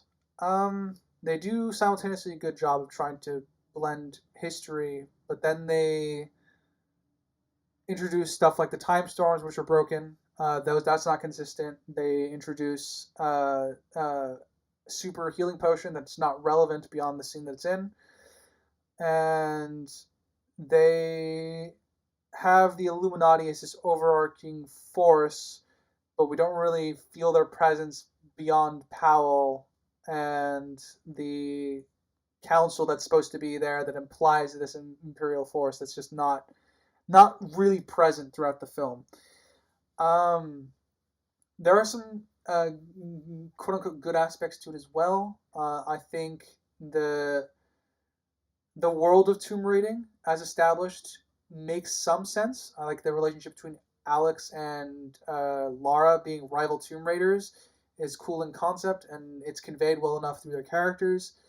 The idea that their job in this world is to go and raid tombs and find and solve puzzles, and they play off with each other very well. The plot is MacGuffin driven. That's not necessarily a bad thing. It's just archetype tool driven. It's not really driven by characters. The father's lever arriving at a terrible time, that would be labeled as an issue. The what's another good plot issue? I think the solving of the clock is kind of a plot issue, just by the relevance of just waking up from her nightmare and suddenly hearing ticking in your house. Like she doesn't. It's not that she goes and starts walking around. She can hear the ticking from very early on. That's a plot issue. Um, and in that way, being MacGuffin driven, it does damage the plot a bit for me. But it's not horrible. You can follow what's going along fairly easy. There are some pacing issues that I agree with Springs on, and there are some that I didn't. But I acknowledge that there are pacing issues within the film that also kind of goes into the plot a bit for me. Um, Characters, uh, all the side characters are fairly well done. I think Wilson is the only one that I'm. No, no, not Wilson. It was Pym. Pym is the one that I don't think really had much of a place in the film, other than to be some exposition for Powell. But there are other ways that could have been better delivered, so I'm kind of left wondering what the point of his character is in the film, because he has a lot of screen time compared to what I think would be relevant. Um, I'm gonna move up from him to, I guess, the major characters. I'll start with Alex, rival Tomb Raider, good at his job, not as good as Lara. Obviously, he's in it for the money when compared to Lara, which and he's not even the least bit bitter about when Lara figures it out and he doesn't. It's sort of it for me. I took that as an aspect of the character where he's kind of respects game in his own trade, where he obviously doesn't view while Lara is a rival, there's still that relationship there. He also has interesting character moments where he can't, shoot Lara because he still cares about her. He can hold his own in a fight. We see that a little bit during the first temple. We don't really much of it in the second because he gets stabbed. Um, and despite all that happens, he still trusts Lara, which I think speaks to a lot about Alex West's position in the world. He's a fairly well-rounded character. If simply conduced, he doesn't really have any conflictions with regards to him. I'm gonna go throw Bryce and Henry in here together. They have some simultaneous nicks to their characters where you question why they make such choices. Whereas, when they're arguing over Lara and Bryce, the safety regarding the big robot, that's a kind of an issue. Um, and they both suffer from plot armor at some point in the film.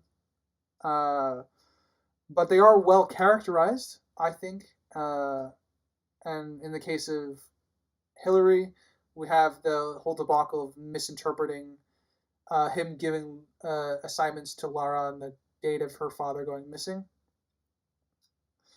I do view that as a bit of a character issue, but that's also the fault of the film. Um, and then I'll just go to Mr. Powell. He's sinister, manipulative, skillful liar, works with the Illuminati.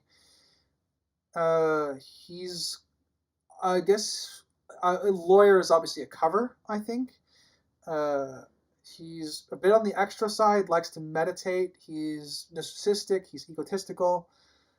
He doesn't have the regard. He doesn't have any regard for safety for others. You can see him use people as body shields in the first temple. He's also can be very dumb at times, like inviting Lara to their headquarters, uh, where they have all their secret meetings. I didn't like that because it seemed very unintelligent for the character. Knows his father. Knows Lara's father, and he's ruthless when he needs to be, and he's smart enough to use others. Um, but he's not the smartest person in the room. So there's a lot going for Powell, but again, there's just a few nicks to him, like with his character consistency that I think, which is going to speak to the rest of this film. It's being held back from being great. On the subject of Lara, she's got a lot of character traits. Good shooter, knows how to use the environment well.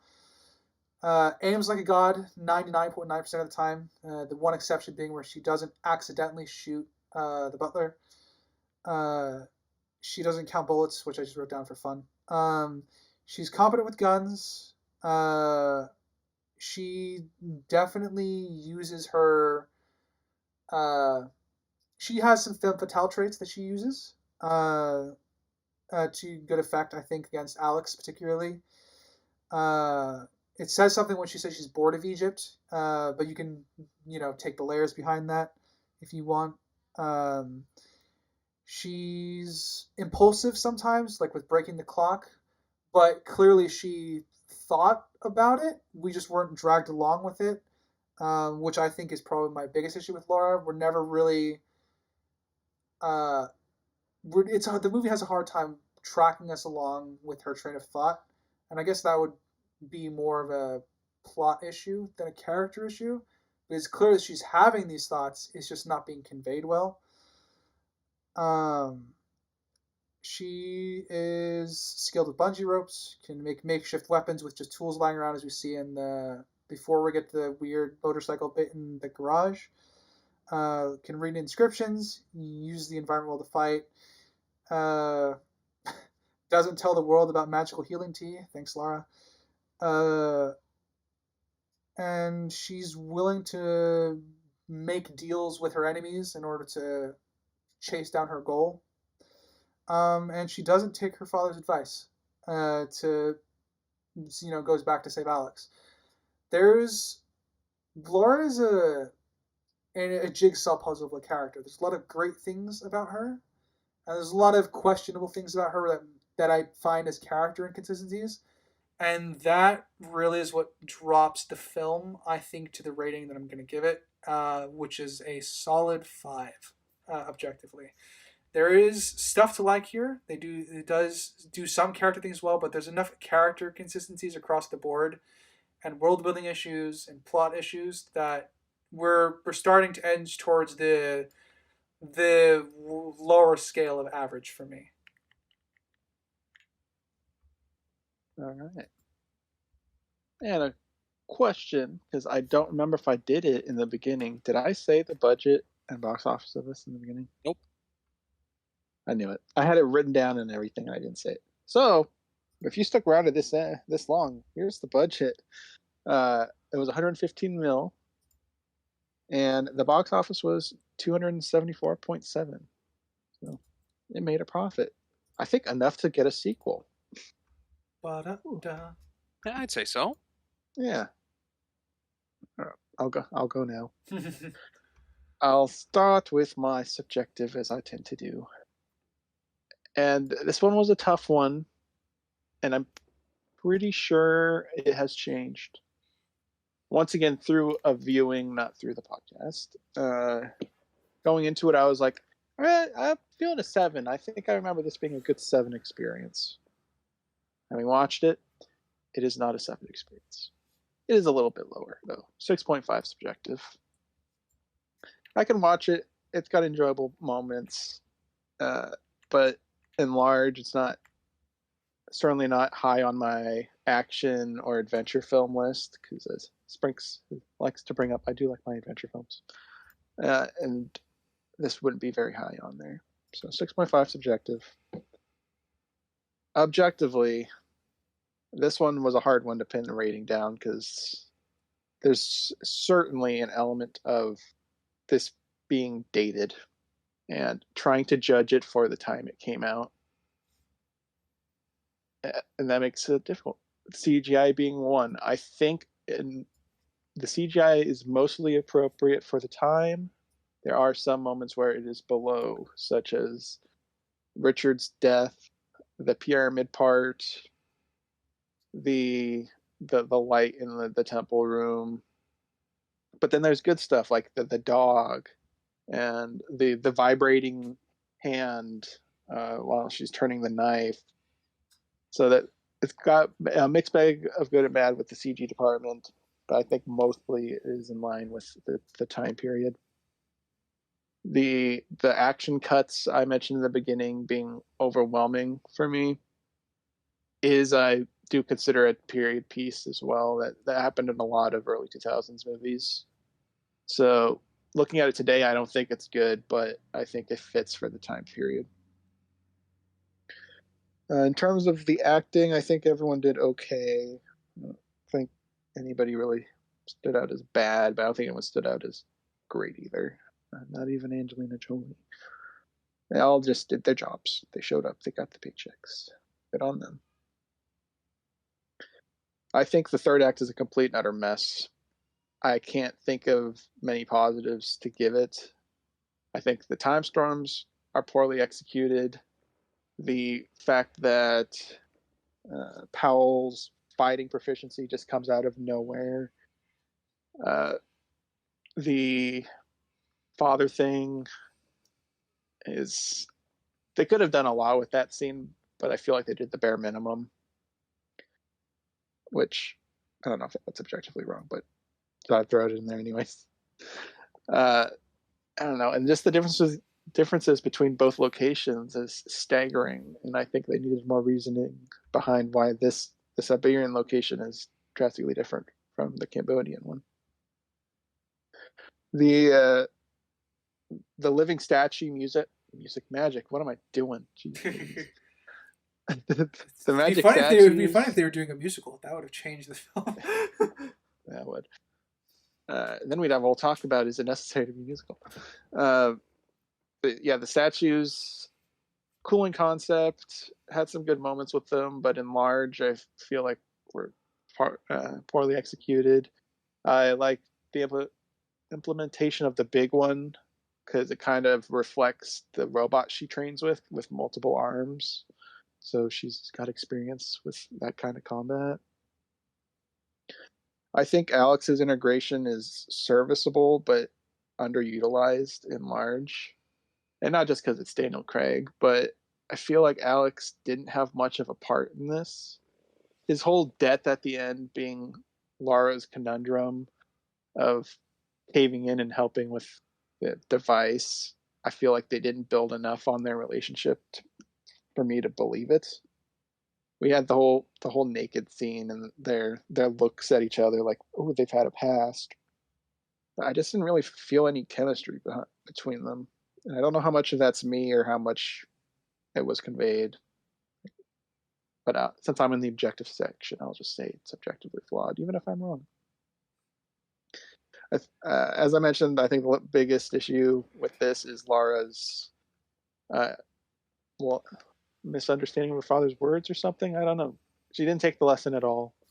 Kind of ruined everything about that for me.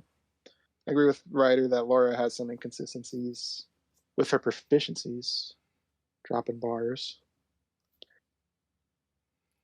So by the end of the day, and I'm absolutely missing stuff, I'm matching Sprinks' 4.5. Fancy that. Yeah. Anything else before Ryder closes us out? I don't got anything. I don't think so. All right. All right. Well, Sorry, you then. had me thinking. I can't think of anything. All right. Well, thank you, audience, for listening, whether it be Anchor, Spotify, Amazon, Castbox, Google Podcasts, iHeartRadio, Podcast, and Samsung. And if you are on our YouTube side of things, or Rumble, the visual side, watching our PNG tubers and slideshow, feel free to like, comment, and subscribe everywhere. Tell us how much you hate our opinions or how much you love them. As always, I have been a geeky writer. I'm comes in around. And I'm Springs. And we will catch you next time. Later, everybody. Bye. Toodaloo.